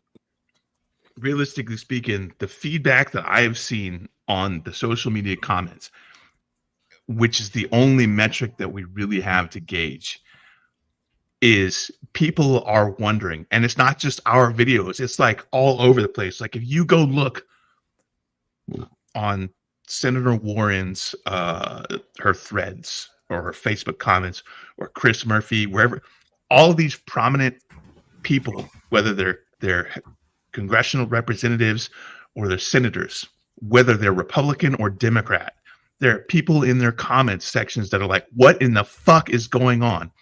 And we've gotten away for a while. You remember after the United Healthcare CEO dude got bodied, everybody on the left and the right, that we all came together. It was like a fucking Beatles song / porn movie. Everybody's coming together. And it was like, hell yeah. And then people were like, the peasants are angry. We have to figure some shit out. And then all of a sudden it was back in our little camps and shit. But here we are again, where you have a dude, the wealthiest fucking person on the planet, who has more money than God, Jesus, and Elvis put together, is sending his little fucking 19-year-old dude with fucking Brussels sprout haircut, what fucking alfalfa sprouts, whatever the fuck you want to call it, into a building and to say he's a federal marshal. Motherfucker, you're 19 years old with a goddamn broccoli haircut. Nobody believes you. And he has he walks in there and walks out with the Treasury Department database and shit. That's financial and personal information of every American. This is not a left or right issue. This is a fucking everybody issue. They should be mad about this too. What the fuck does he need that fucking information for? Your job was to pare down government spending. You don't need my goddamn personal tax information and my VA records talking about my broken back and the time that the doctor stuck her finger with 2 fingers up my asshole and shit. You don't need that. No. What the fuck? Hey, you don't need it. These are the people that supposedly don't trust the government. I'm going to go. I got to go, guys. Appreciate all of this. This was awesome. You guys have fun. I'm gonna go start some good trouble somewhere. I'll see you guys. Thanks for seeing in, dropping in with us, Doug. Always great to have you. Or whatever your name is. I appreciate it. I don't know what it is. Bruce, Doug, something like that. Let us know. I came in with drill Bruce, sergeant. Doug, Greg, Deeb. Yeah. it's you. I keep them guessing. They like it that way. Doesn't matter. It's the content of your character. Outstanding. Correct. I'll see you guys. All right, Doug, take it easy. So, how about that Lego movie? All right, so we've been on for approximately an hour and a half, not counting like the fucking machinima stuff. And there goes Aaron. Oh, there's Aaron again. I have to tell the dog to be quiet. I mean, you just stop the camera. We can still hear everything that was going on. I know. I fished the wrong one. My big. All right. So, we've been getting a lot of traction with the Sons of Liberty live stream. We got some potential interest from comedian Cliff Cash, Chasing Oz, Jessica Denton, Chris Goldsmith, Bobby Jones from Meidas Network. So I'm trying to get Representative Jasmine Crockett on here to so right here's my this is my thinking. I'm like, all right, Representative Jasmine Crockett, you and I are on the same side of the political spectrum, but we also have the same delivery style. Like, you go into a congressional hearing and you lay the smack down. I get on a camera and lay the smack down, and I say things that you probably want to say but can't say, and then you say things that feed them into you, and then right. What I want to do is I want to have Representative Jasmine Crockett come on the show, and we don't have a show. It's just like an infrequent live stream. There's Mrs. Admin Tim. Let me see if I can touch that booty.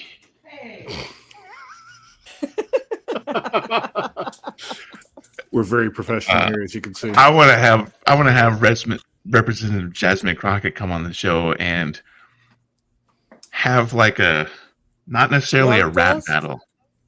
No, I mean,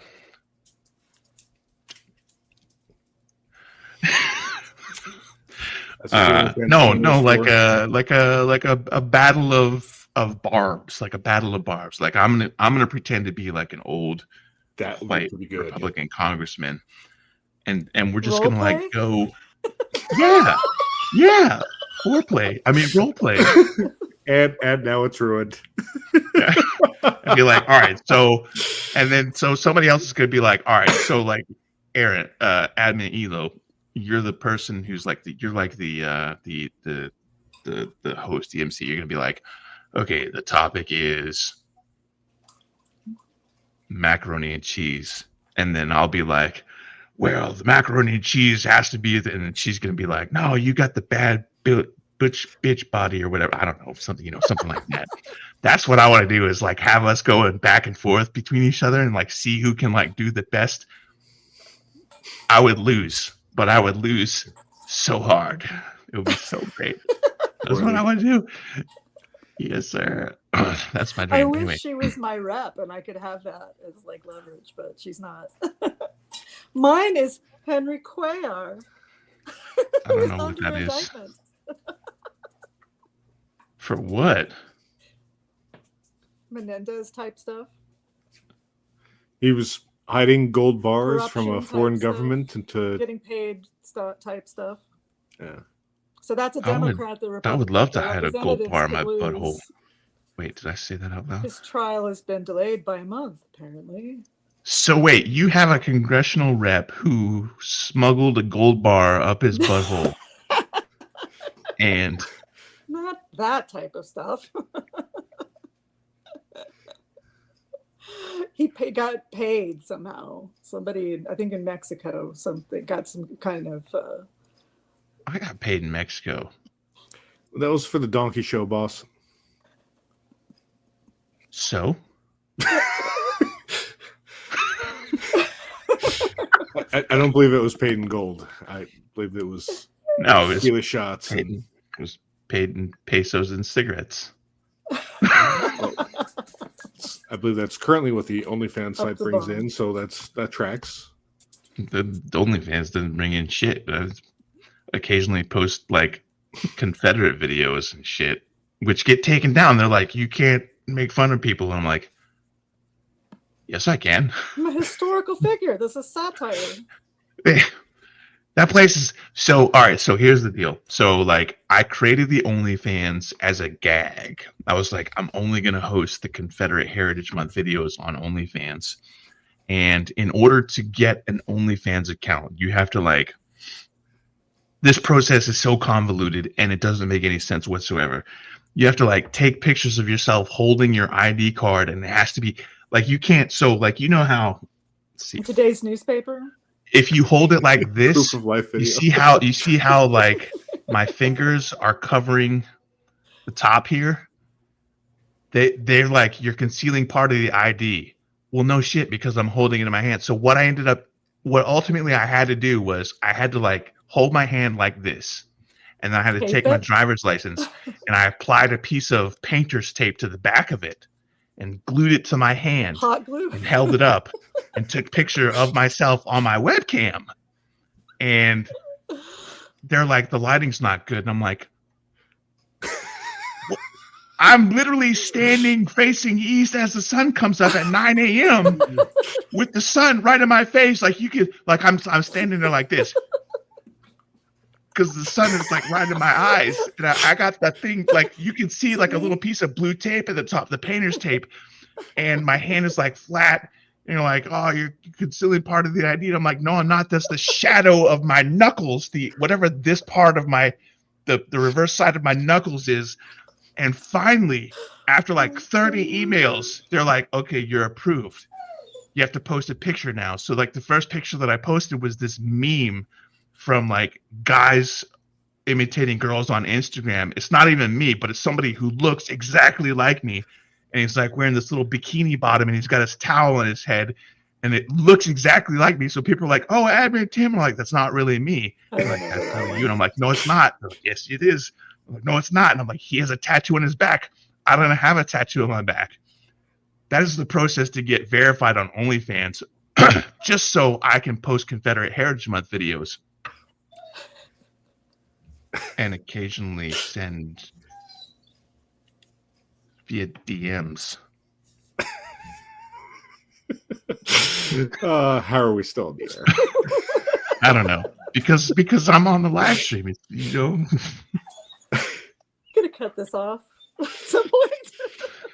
Anyway, so that was I was thinking about like this was like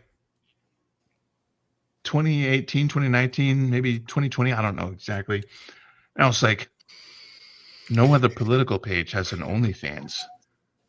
I should do the OnlyFans because I was on the OnlyFans and was like, you know, there's the people who do the nude stuff but then there's like a whole bunch of other people on there, like comedians and celebrities that they just post videos of themselves like making eggs on a counter. They're like, Sunday morning, look at me, la la la, I'm making eggs and bacon. Because it was before TikTok. Who gives a shit? I don't have a logical, I don't know what goes through their head. So I was like, Sons of Liberty should have an OnlyFans because we're the only political page that would have one. Does Meidas Touch Network have an OnlyFans? No. What about Oath Keepers? Do they have one? No. It's us. We're the only ones. Anyway, that's literally the only reason why I added up this, like, so that we could post the Confederate Heritage Month of me and like the General Sherman cosplay being like, April is Confederate Heritage Month, and to piss all over the Lost Causers and Neo-Confederates, we're going to talk about blah, blah, blah, blah. By the way, here's a video of me playing guitar with the Kingston Trio or some shit. I don't know. Anyway, that's why we started the OnlyFans. There's literally no content on there that's like anything other than like, I think I posted a picture of me in a kilt just to be cheeky because people are like, you should post pictures of you. And I'm like, there's fucking 31 days of video up there. How did we get on the subject of OnlyFans? Wasn't me.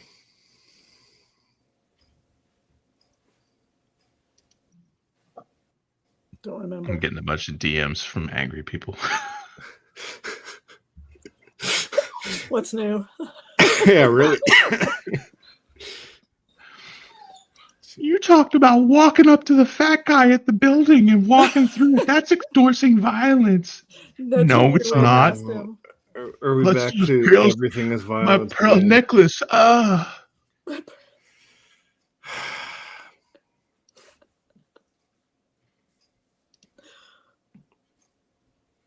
Is it coming in through Discord or through the page or through the YouTube? I get DMs. I get people that are somehow texting me my actual phone number through like Instagram. I get messages on TikTok. We get them on Facebook. As you guys know, the Facebook messages are the best.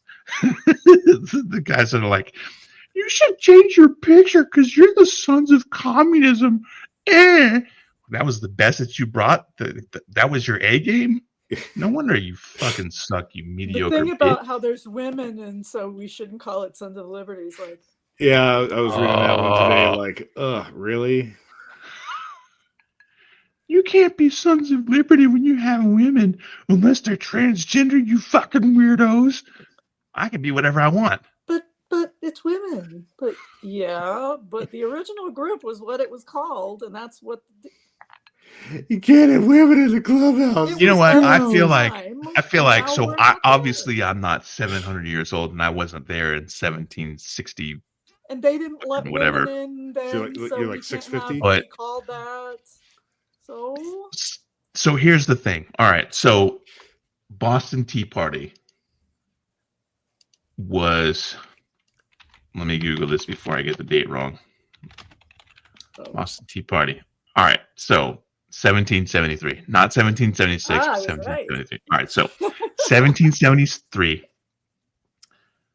You're in Boston, 1773, and a bunch of colonists wearing knickerbocker pants and their hoses and their little buckle shoes and the little pirate shirts flowing in the wind with the little Michael Flatley looking bitches with their little tricorn hats and shit and their little Eisenhower jackets are like, right, there's a bunch of tea on those ships. They're We should dressed go like board those ships. Indians. Yes. Okay. So that's where I'm going with this. All right. So hang with me for a second. I got to do the hyperbole. We should dress like Indians. What do Indians dress like? Oh, I don't fucking know. They wear buckskins and they wear makeup. And then other guy's like, but I don't know anything about makeup. Well, my wife Martha does. So they call in the women. These are fucking 18th century white dudes that all they know about is like powdering their wigs and shit. They don't know shit about guy liner like J.D. Bowman and shit. So what are they going to do? They're going to call their wives and girlfriends and mistresses and sisters and aunts and grandmothers and everybody else. And they're going to come in and they're going to be like, okay, so I'm thinking we'll take a little bit of charcoal here out of the fire pit and do this up here. And, I got a pot of rouge over here for that time that we went to the ball and you got really drunk. And they're going to put it on their face, instead of on their They're lips. gonna make them clothes and shit. There were definitely women in the original 1765 Sons of Liberty. That is how I know, because there's no fucking way that a mid 18th century guy with a powdered wig and little fucking tight ass pants knew shit about putting kohl eyeliner and rouge and berries and cream and shit and whatever the Dressing fuck up. else they put on their face. There's no fucking way that guy knew anything about that. They had women, and those women were like, oh, it's gonna be a fucking party. And they got like their little teacups, and the husbands had like the little shot glasses, and the wives were like, that's what happened. I guarantee it. I don't have a time machine to prove it, but if I did, that's exactly what we see. People are always surprised at how much more complicated people are and always have been. That isn't just men did this and women did that. That really is not how things work. We should definitely have Admin V write up some drunk history things for Tim to read through. And just with Tim playing every single part in the entire thing, in every single costume. I'm not even buzzed. This is just my fifth. Fuck. This is my fucking. You like my glass? It's my. I was backwards. Write him some my scripts. Snowflake tear collector. Yeah, some drunk scripts. That would be perfect. You can't like write a drunk script though. You can't be like blah blah blah blah blah. Well, like whatever WC they do Fields for and drunk shit. history, where they say, "Okay, here's the story. Now you read it, and then you tell it in your own words when you're drunk." I mean, I could do that sober. I know. I'm doing it right now. Too.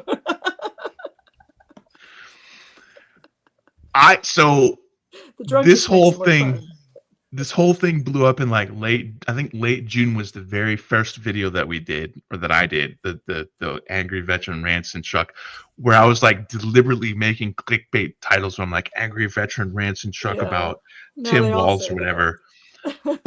And that's when like shit really took off. It was either the Tim Walz videos or later it was like the ones where we'd already had like 30,000-40,000 subscribers on YouTube, and I did like the Nick Fuentes videos where I was like, my body, your dirt nap, and you should absolutely like punch these motherfuckers in the face. And people were like, you can't espouse violence. I'm like, I'm not espousing violence for me. I'm espousing violence for you.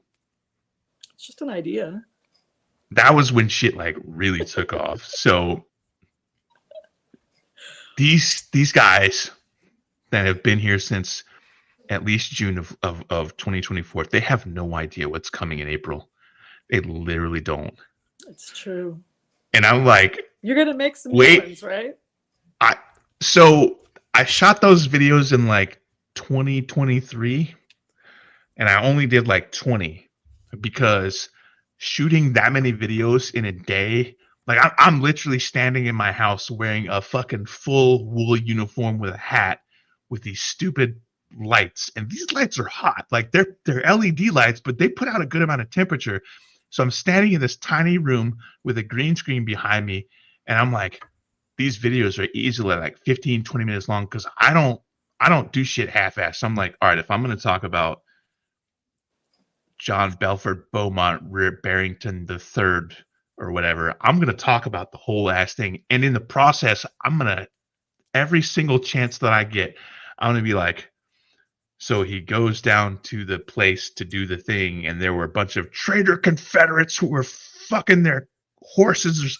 Like, I will throw in so much hyperbole just to underscore the point about how much she disappeared, about how much I hate traitors. Like, I take it to the next level. I'm like, here's the next level. And I'm like, I'm going to get on top of that and build my own level above that. When we get to April, Confederate Heritage Month is going to be off the fucking chain. I'm going to shoot all those videos again from scratch just because I can. And I shoot them with a Snowflake tear collector glass in hand. It is fucking balls to the wall. I don't give a fuck. Can confirm. Can definitely confirm. I love I don't that give you a bought shit. that uniform. That's when we knew you were serious. That was the weird part. Was like, I was like, how much is it going to cost me to buy a Union General's like authentic reproduction? And so like I went and I got into these Civil War groups, and I'm like, I'm thinking about cosplaying when your reenactments. And what should I get? And they're like, oh, we're gonna tell this guy. And I was like, all right, so how much? And they sent me a link to it. And I looked and I was like, oh, it's $750. So I was like, hey, fam of Liberty, do you want to see me do cosplaying as General Sherman? Here's a GoFundMe. That shit worked. I hit the goal in like 5 minutes, and I turned the thing off because I didn't want like extra money. So I got like $760 $65 or whatever to cover the shipping, and I fucking deactivated it. And I went and I got that fucking uniform, and then they're like, okay, so we need you to measure your face and your neck and your shoulders, and then hold your hands at your side and have your elbows, and then do your waist and your kneecaps and your ankles and like your inseam. I was doing like these crazy ass measurements that made no fucking sense, and it worked. I got the whole ass costume, and then they're like, well, you need headgear. If you're a general, you should have headgear. And I'm like, generals don't fucking wear hats. Like you see pictures of dudes in the Civil War. The only people that are wearing like their little kepis are like the riflemen. You talk about like the generals and shit, and they got like their fucking bare ass hair floating, and then like, no, you gotta have a hat. So I got this fucking hat that makes no sense whatsoever, and all the like the Civil War reenactors are getting in the comments and like Farb and a bunch of other shit that I didn't know what the fuck that meant. So I'm like Googling it. I didn't know that many Civil War reenactors followed Sons of Liberty. But when we did the Confederate Heritage Month videos and I started posting that shit, they were like sharing that inside their Facebook groups. And I'm in those Facebook groups. Like I'm in there as myself without like no Sons of Liberty affiliation. So I'm watching them posting these videos and they're like, hell yeah. They're like serious fucking shit in there. It was wild. I couldn't believe it. Anyway, April's gonna be lit. What is that? Fucking Waffle House to go? Whoa! I know, right? What do you got there?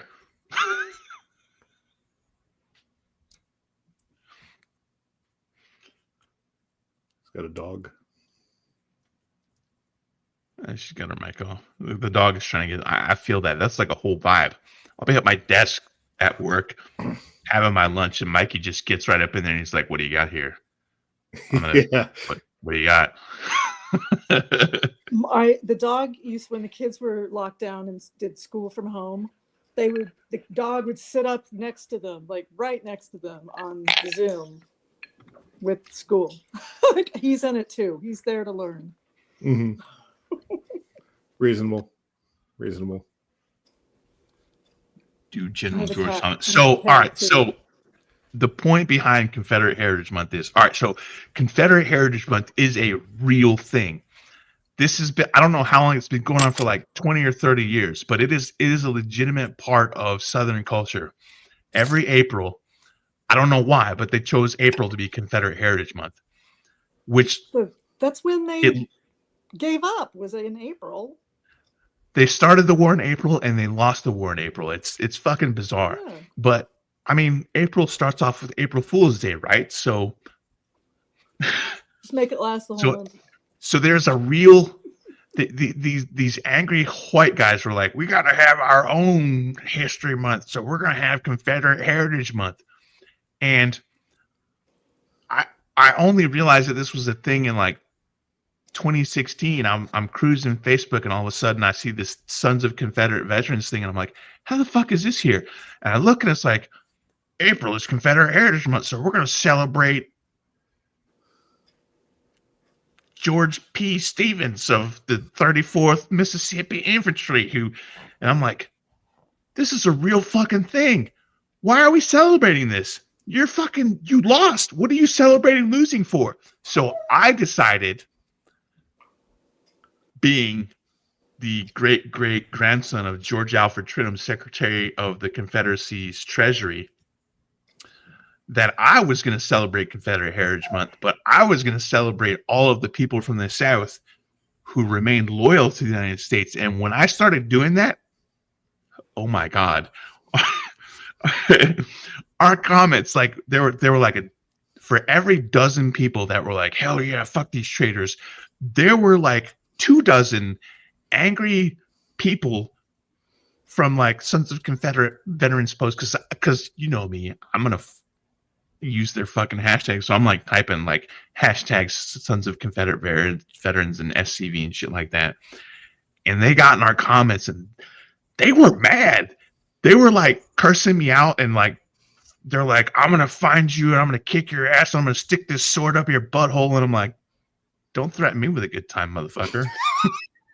It's the weirdest fucking thing. I had no idea that this was a real thing.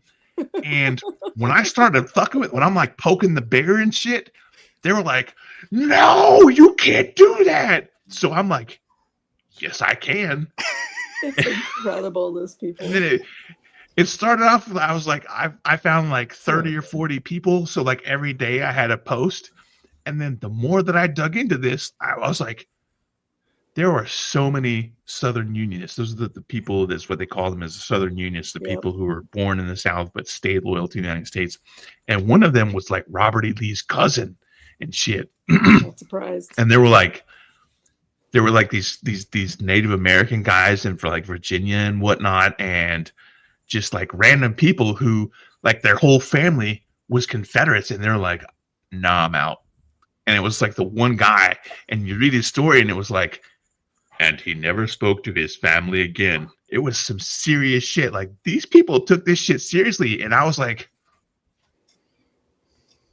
our Facebook metrics, every other, like the other 11 months out of the year were like mid. But in April, that shit shot through the roof. It was like millions of people were watching these Facebook posts on our old page. So there's like and that shit got shut down in this past September. So there's like a whole ass 100,000 people who haven't seen this phenomenon. Yep. That true. Come February 1st, they're gonna be like, what in the fuck is going on? It is a spectacle, I swear to God. And like, you remember that this past July we were like, let's crowdfund a year-long series of videos. We were like, I want to do videos outside of these rant videos. What should we do? And people were like, you should do Civil War history. So we're like, all right, we'll do Civil War history videos.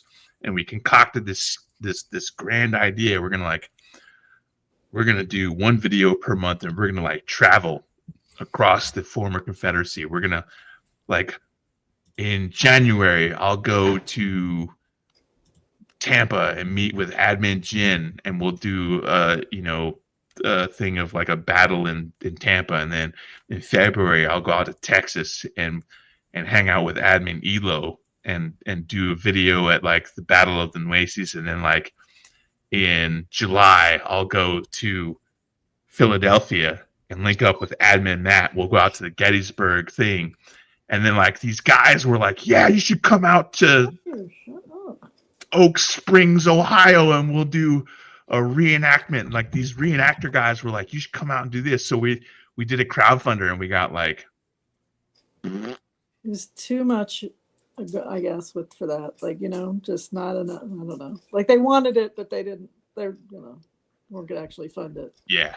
But I'll go out to battle. It fell so flat. I was so demoralized for like 3 days. I was like, this is literally what you asked us to do, and we got like 5%, and it was like 8 people. I'll go out to the Battle of Nueces, and I'll go to the Hamilton Pool, which is where this dude Hamilton went and hid in a cave because they were trying to take him. The Confederates were mad at him because he was not armed. He had to escape north. He became the governor of Texas after the war. I'll go find that place. It's really cool looking. I find like, so this, just researching these Southern Unionists and whatnot, and not only that, it wasn't just that though. Like, there were so many other things. Like, for example, there was like this myth that like these free black people willingly served the Confederacy or whatever, right. Mm-hmm. And there's like absolutely no basis for that. And like, they were like, oh, the Sherman is a war criminal. I'm like, really? Let's go look at the Fort Pillow massacre. And like, I found like 17, like the Battle of Poison Springs. Do you know why it's called the Battle of Poison Springs? Yeah. There were like all these examples, and it got to a point where like I did these videos in like my regular civilian clothes, and it was just like, let's talk about the Civil War. And it was literally me pulling comments from the Facebook page before it got taken down of people that were like, we all know that the KKK was started by Democrats, and the war wasn't about slavery and all these other things. And I'm just like, I'm like taking 30 screenshots per day. And then I'm like, we're going to have this out. It's like every day for like a whole week. I just did like a tiny, like 10-minute video. And I'm like, this is your comment. And this is why you're a fucking idiot. Fact, fact, fact, fact, fact, fact, citation, citation, citation, citation, citation. And that was it. And people were like, this is really cool. You should do this. And then we tried to, and they're like, what's that noise over there? So I still want to do that. Like, I would love to like spend like one video per month, like going around to these obscure sites to look at like the Battle of the Nueces, where it was like literally just a bunch of Germans running towards Mexico. And then the Confederates were like, no, motherfucker. And then like slaughtering them and before dawn. Yeah. I'm really curious what's out there. Like, I would like to see what's out there. Yeah. And like, I've looked at pictures of the Nueces, and it's like one of the last remaining rivers in the whole United States. It's like the water is clear. Like, you can see the bottom, and it's like rocks and stuff. It's like really beautiful out there. It's really nowhere out there. And they're like, on this site, there was a massacre of where like 150 Germans just like got murdered by 10 Confederates that had really good sharpshooting. It was literally like Confederates that had like a Gatling gun, and then just like, and that was it. That was the battle. Because we got a ton of German immigrants around here and all the way up into the hill country. And so it was all those people up in there that were trying to go away from here. And they were like, yeah, I don't care about the slavery. I just want to be free to farm. And that was literally their motivation. Just came here for like free land. Yeah, totally. And they didn't want to be. They're like, I don't care about those guys, but I don't care about you either. And those guys were like, you better, or I'm gonna fucking beat your ass. And they're like, I just don't want to 9. Okay? And so they tried to leave, and the Confederates were like, motherfucker. That was the weirdest. Like, when I read that story about the Battle of the Nueces, I was like, this is the awfulest shit I've ever read in my life. And these are the same guys who are like, Sherman burned Atlanta. He's a war criminal. He made my great grandpappy march into a minefield. Oh, you mean the minefield that you set? Okay. And the way that they talk about these things, like, these dudes get in the comments and they're like, we and I and mine. It's like, I know. Bro, you're 45 years old. You weren't there. So this is personal about it. This is like almost 200 years ago, dude. You weren't there. Shut the fuck up. They were allowed to just keep a hold of this identity, like for generations after that. That's what we get for being nice. Oh, you can keep having these people be this your flag is hero. my heritage. Well, your heritage was killing American soldiers and trying to fight for people who were. And then they want credit for being Americans in other wars. No. Right. We fought in the Confederacy, but we also fought for, America and the Spanish-American Revolution and World War I. Whatever, you just decided to be Americans then? Yeah.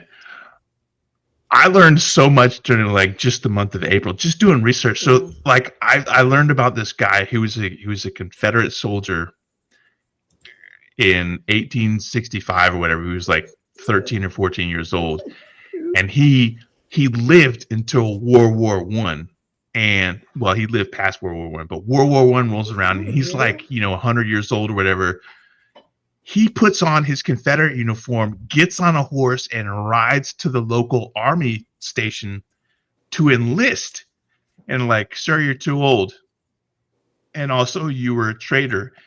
And he's like, I want to serve my country. And like, we would love to have you, but you're too old. And they sent this dude packing, and he showed up in his original 1865 wool butternut gray whatever fucking uniform with his saber and his pistols and shit. This dude was fucking hardcore. And I'm like, how do you go from being like, I'm gonna betray my country to I want to serve my country? It was the weirdest dichotomy. I would love to understand that mindset. And I guess we have that now, but with fucking 3%ers and boogaloo all boys the cognitive dissonance, you mean? All these people willing Yeah. to sim for. I mean, I give that guy props for for being like a fucking 95-year-old codger who wants to go fight and shit. Like, I would just be like, you know what? Fuck it. Put him in. One of my ancestors was Let's in see the what you can Graybeard- do, bro. was in a Graybeard's regiment in the Civil War. He was like 70, and they had a whole regiment of Graybeard guys from Iowa. Yeah. And he went to St. Louis, and he like down in Missouri, and he like died of some disease because he's Dysentery or some shit. yeah, something. He's like 70 years old in 1861. He's like, I'm going to He was serve like my country. very patriotic. Thank you. And I think they had to bury him there and everything, you know. I mean, so like one of the things that I learned was Winfield Scott, who was a Union general from the South. And this dude was fat as fuck in 1861. He was like 80 years old, and he had a gut. Basically, he was like the last remaining general who like served as an officer in the War of 1812. And they're like, fuck it. They let that dude fight. Like, he didn't actually fight. What he ended up doing was like he devised a blockade around the entire coast from like Mexico all the way up to like Virginia or whatever. That was his, and they called it Scott's Great Python, which obviously, you know, pornographic or whatever, but in the 1860s, they're just call it whatever.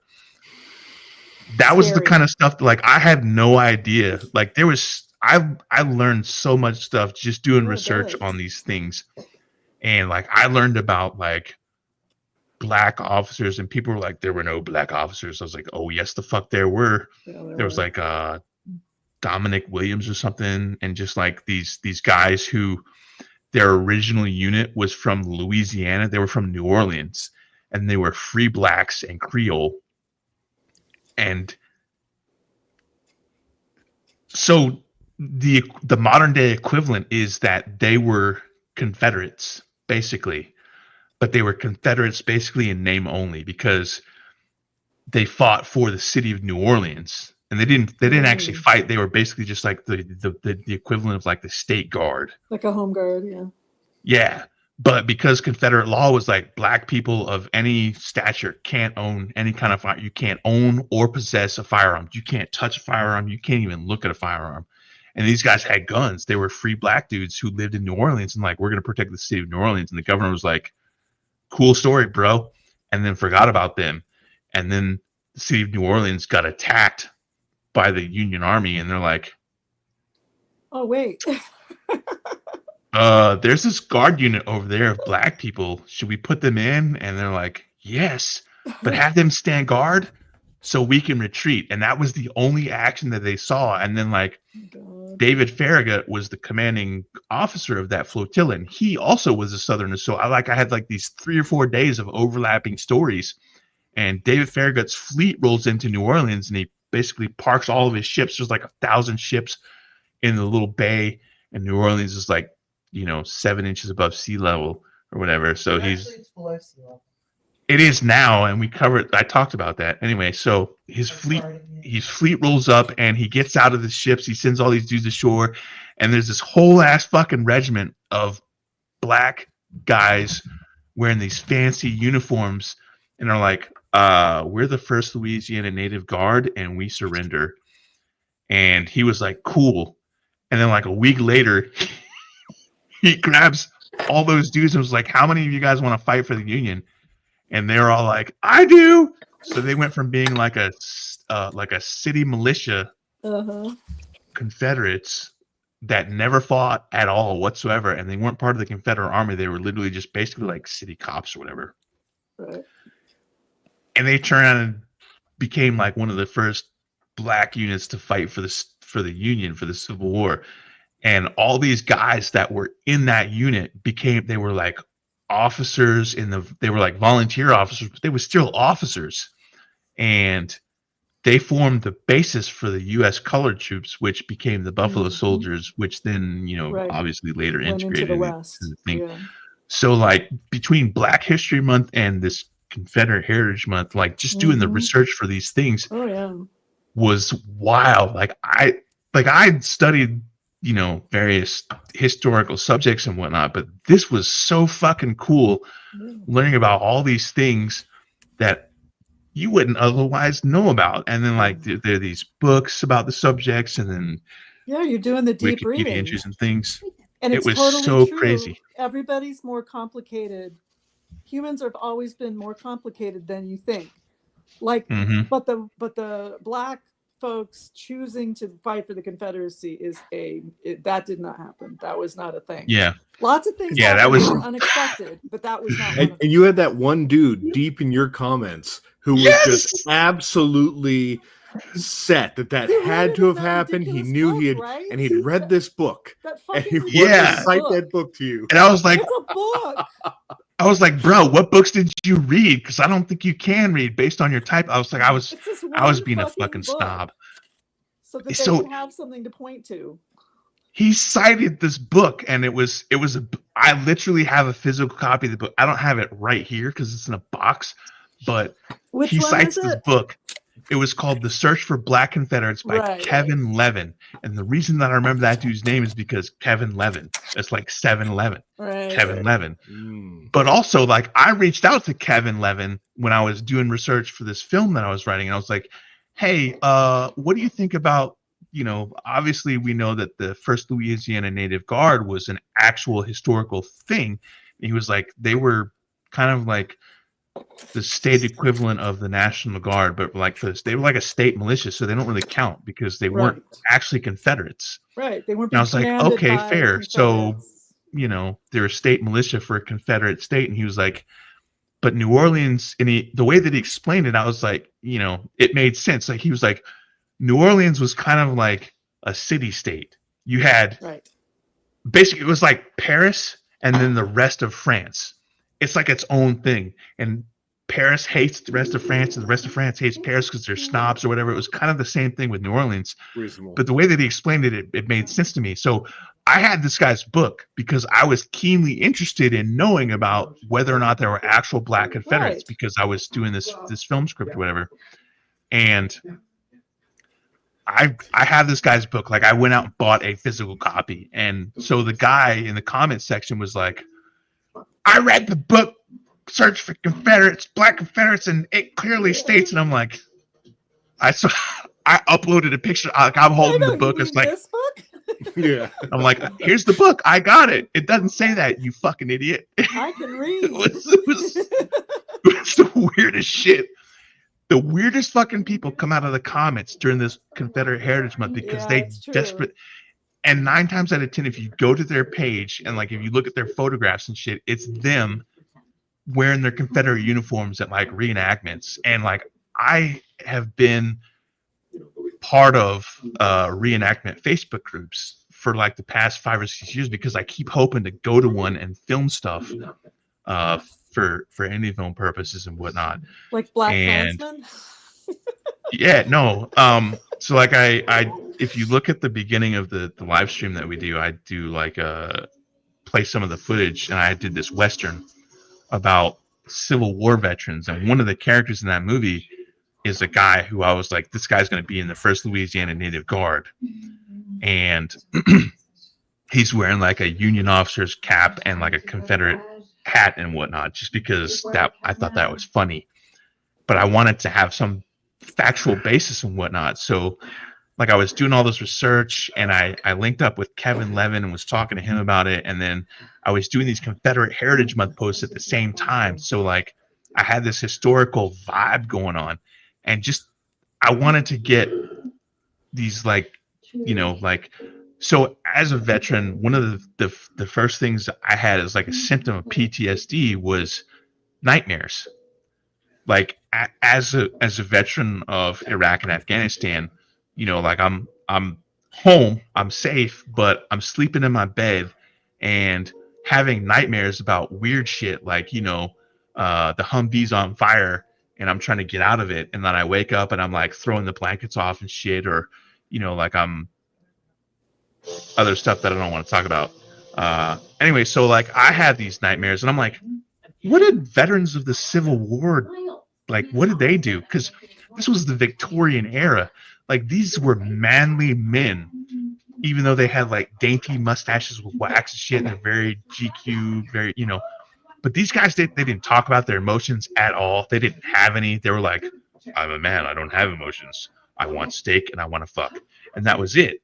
That was so. And bourbon. I was like, no, there's got to be something. And so I started researching it, and it was like, yeah, they had this thing called the nostalgia, is what they called it, or they called it the soldier's heart.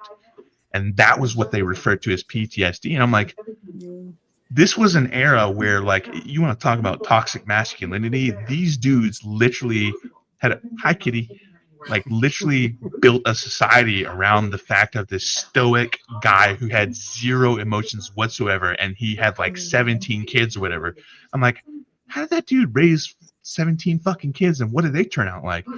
So I wanted to examine the psychology of like what was PTSD like for these guys, and I started reading all these firsthand accounts of people, and like they kept diaries, and those diaries were very detailed about like, I woke up screaming and covered in sweat, and my wife Eliza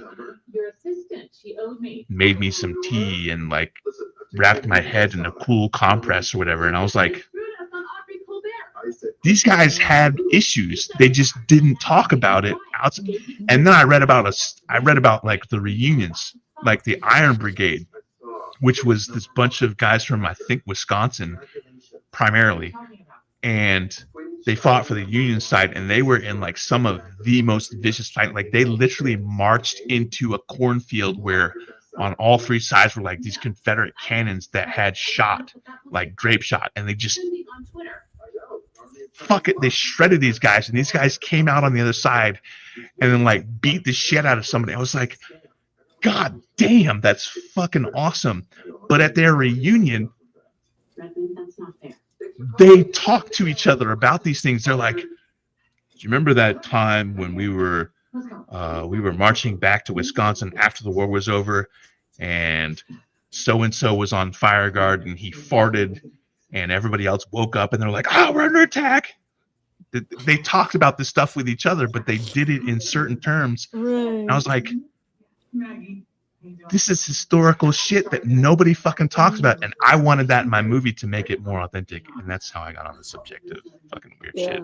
Now that, but when you start researching this stuff, like when I've been researching for the people during June, I learned so much stuff about people writing their biography, like reading about it. Yeah. I write it all myself because I'm pulling it from different places, but so it's real.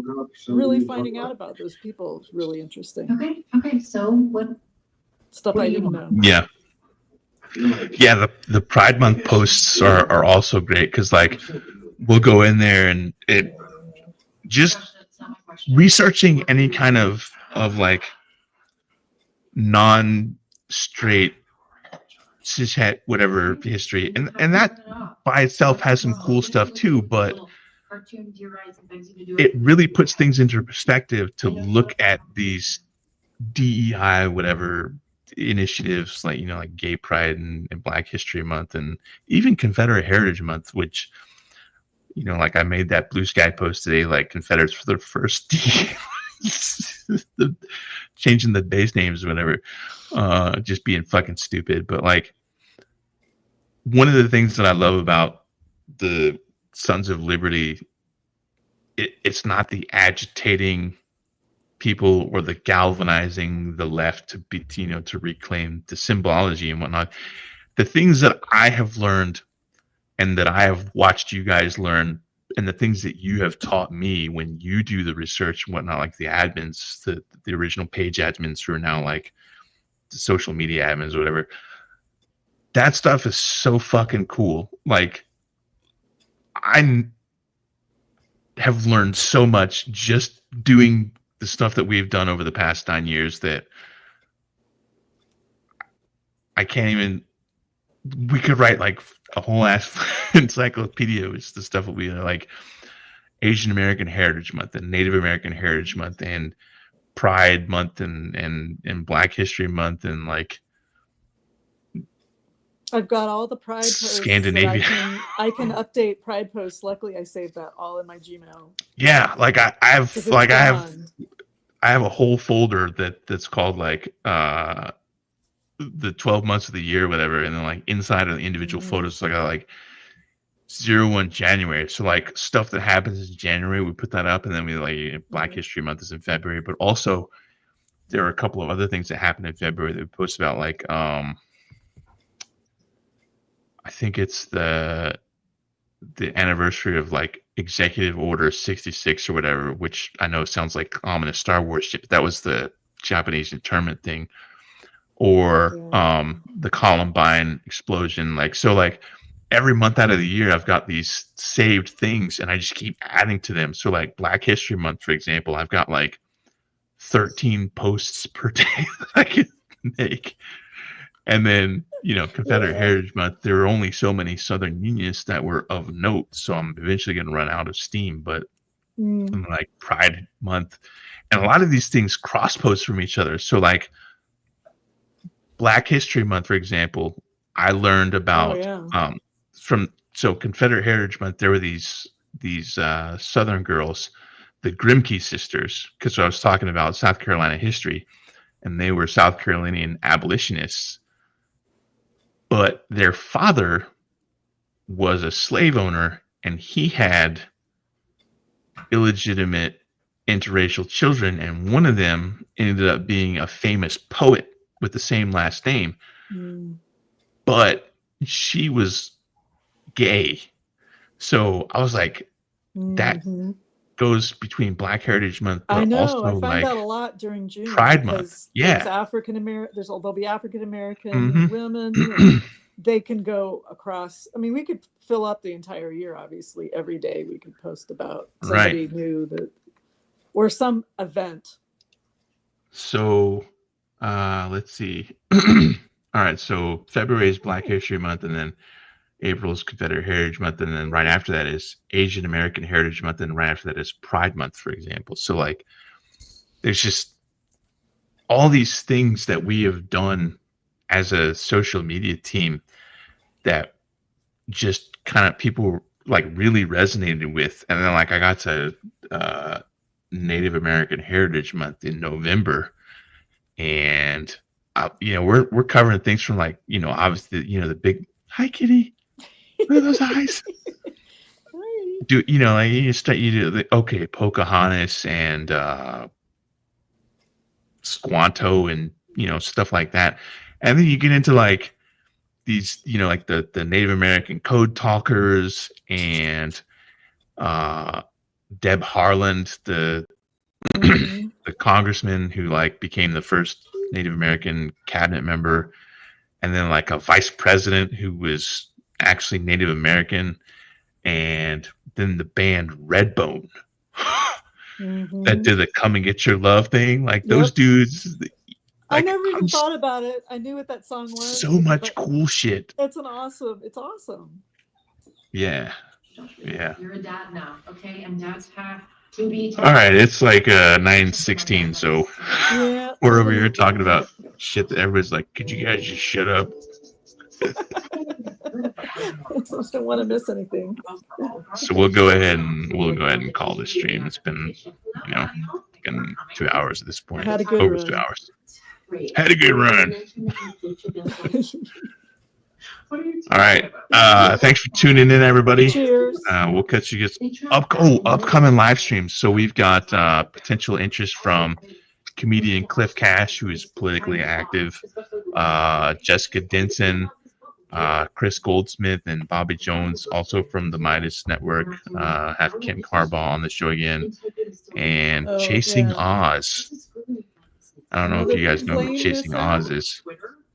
What? Another plane mishap? I can't take this shit anymore. SeaTac? Oh my god. On the ground.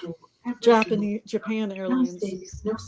One plane was backing up, the other plane didn't yield, so they ran into each other. It's one of those things where now they're going to Okay, but so was this like a fender bender, or was this like a fender bender? Yeah, they're going to watch plane stuff now because it's a thing. It's stupid. It's a mistake by the traffic controller, but it's ground crew. Not a deadly. Oh my God! 70 people just died crash. Like, you know, we're used to getting every few minutes from the Trump administration. This is more minor. It's a New York Times bestseller. It says so right on the cover. This is completely unethical. Oh, he's got a nice tree. Oh, does he like his cup? Yeah, He does, yeah. Yeah, Hunter likes her cup too. She's almost 20 pounds and she still tries to get in it. All right, we'll go ahead and kill the stream. Thanks for tuning in, everybody. See you tonight. Yeah. Stay Bye-bye. tuned, because who the fuck knows what's going to happen tomorrow. Yeah. The first 2 weeks were shocking.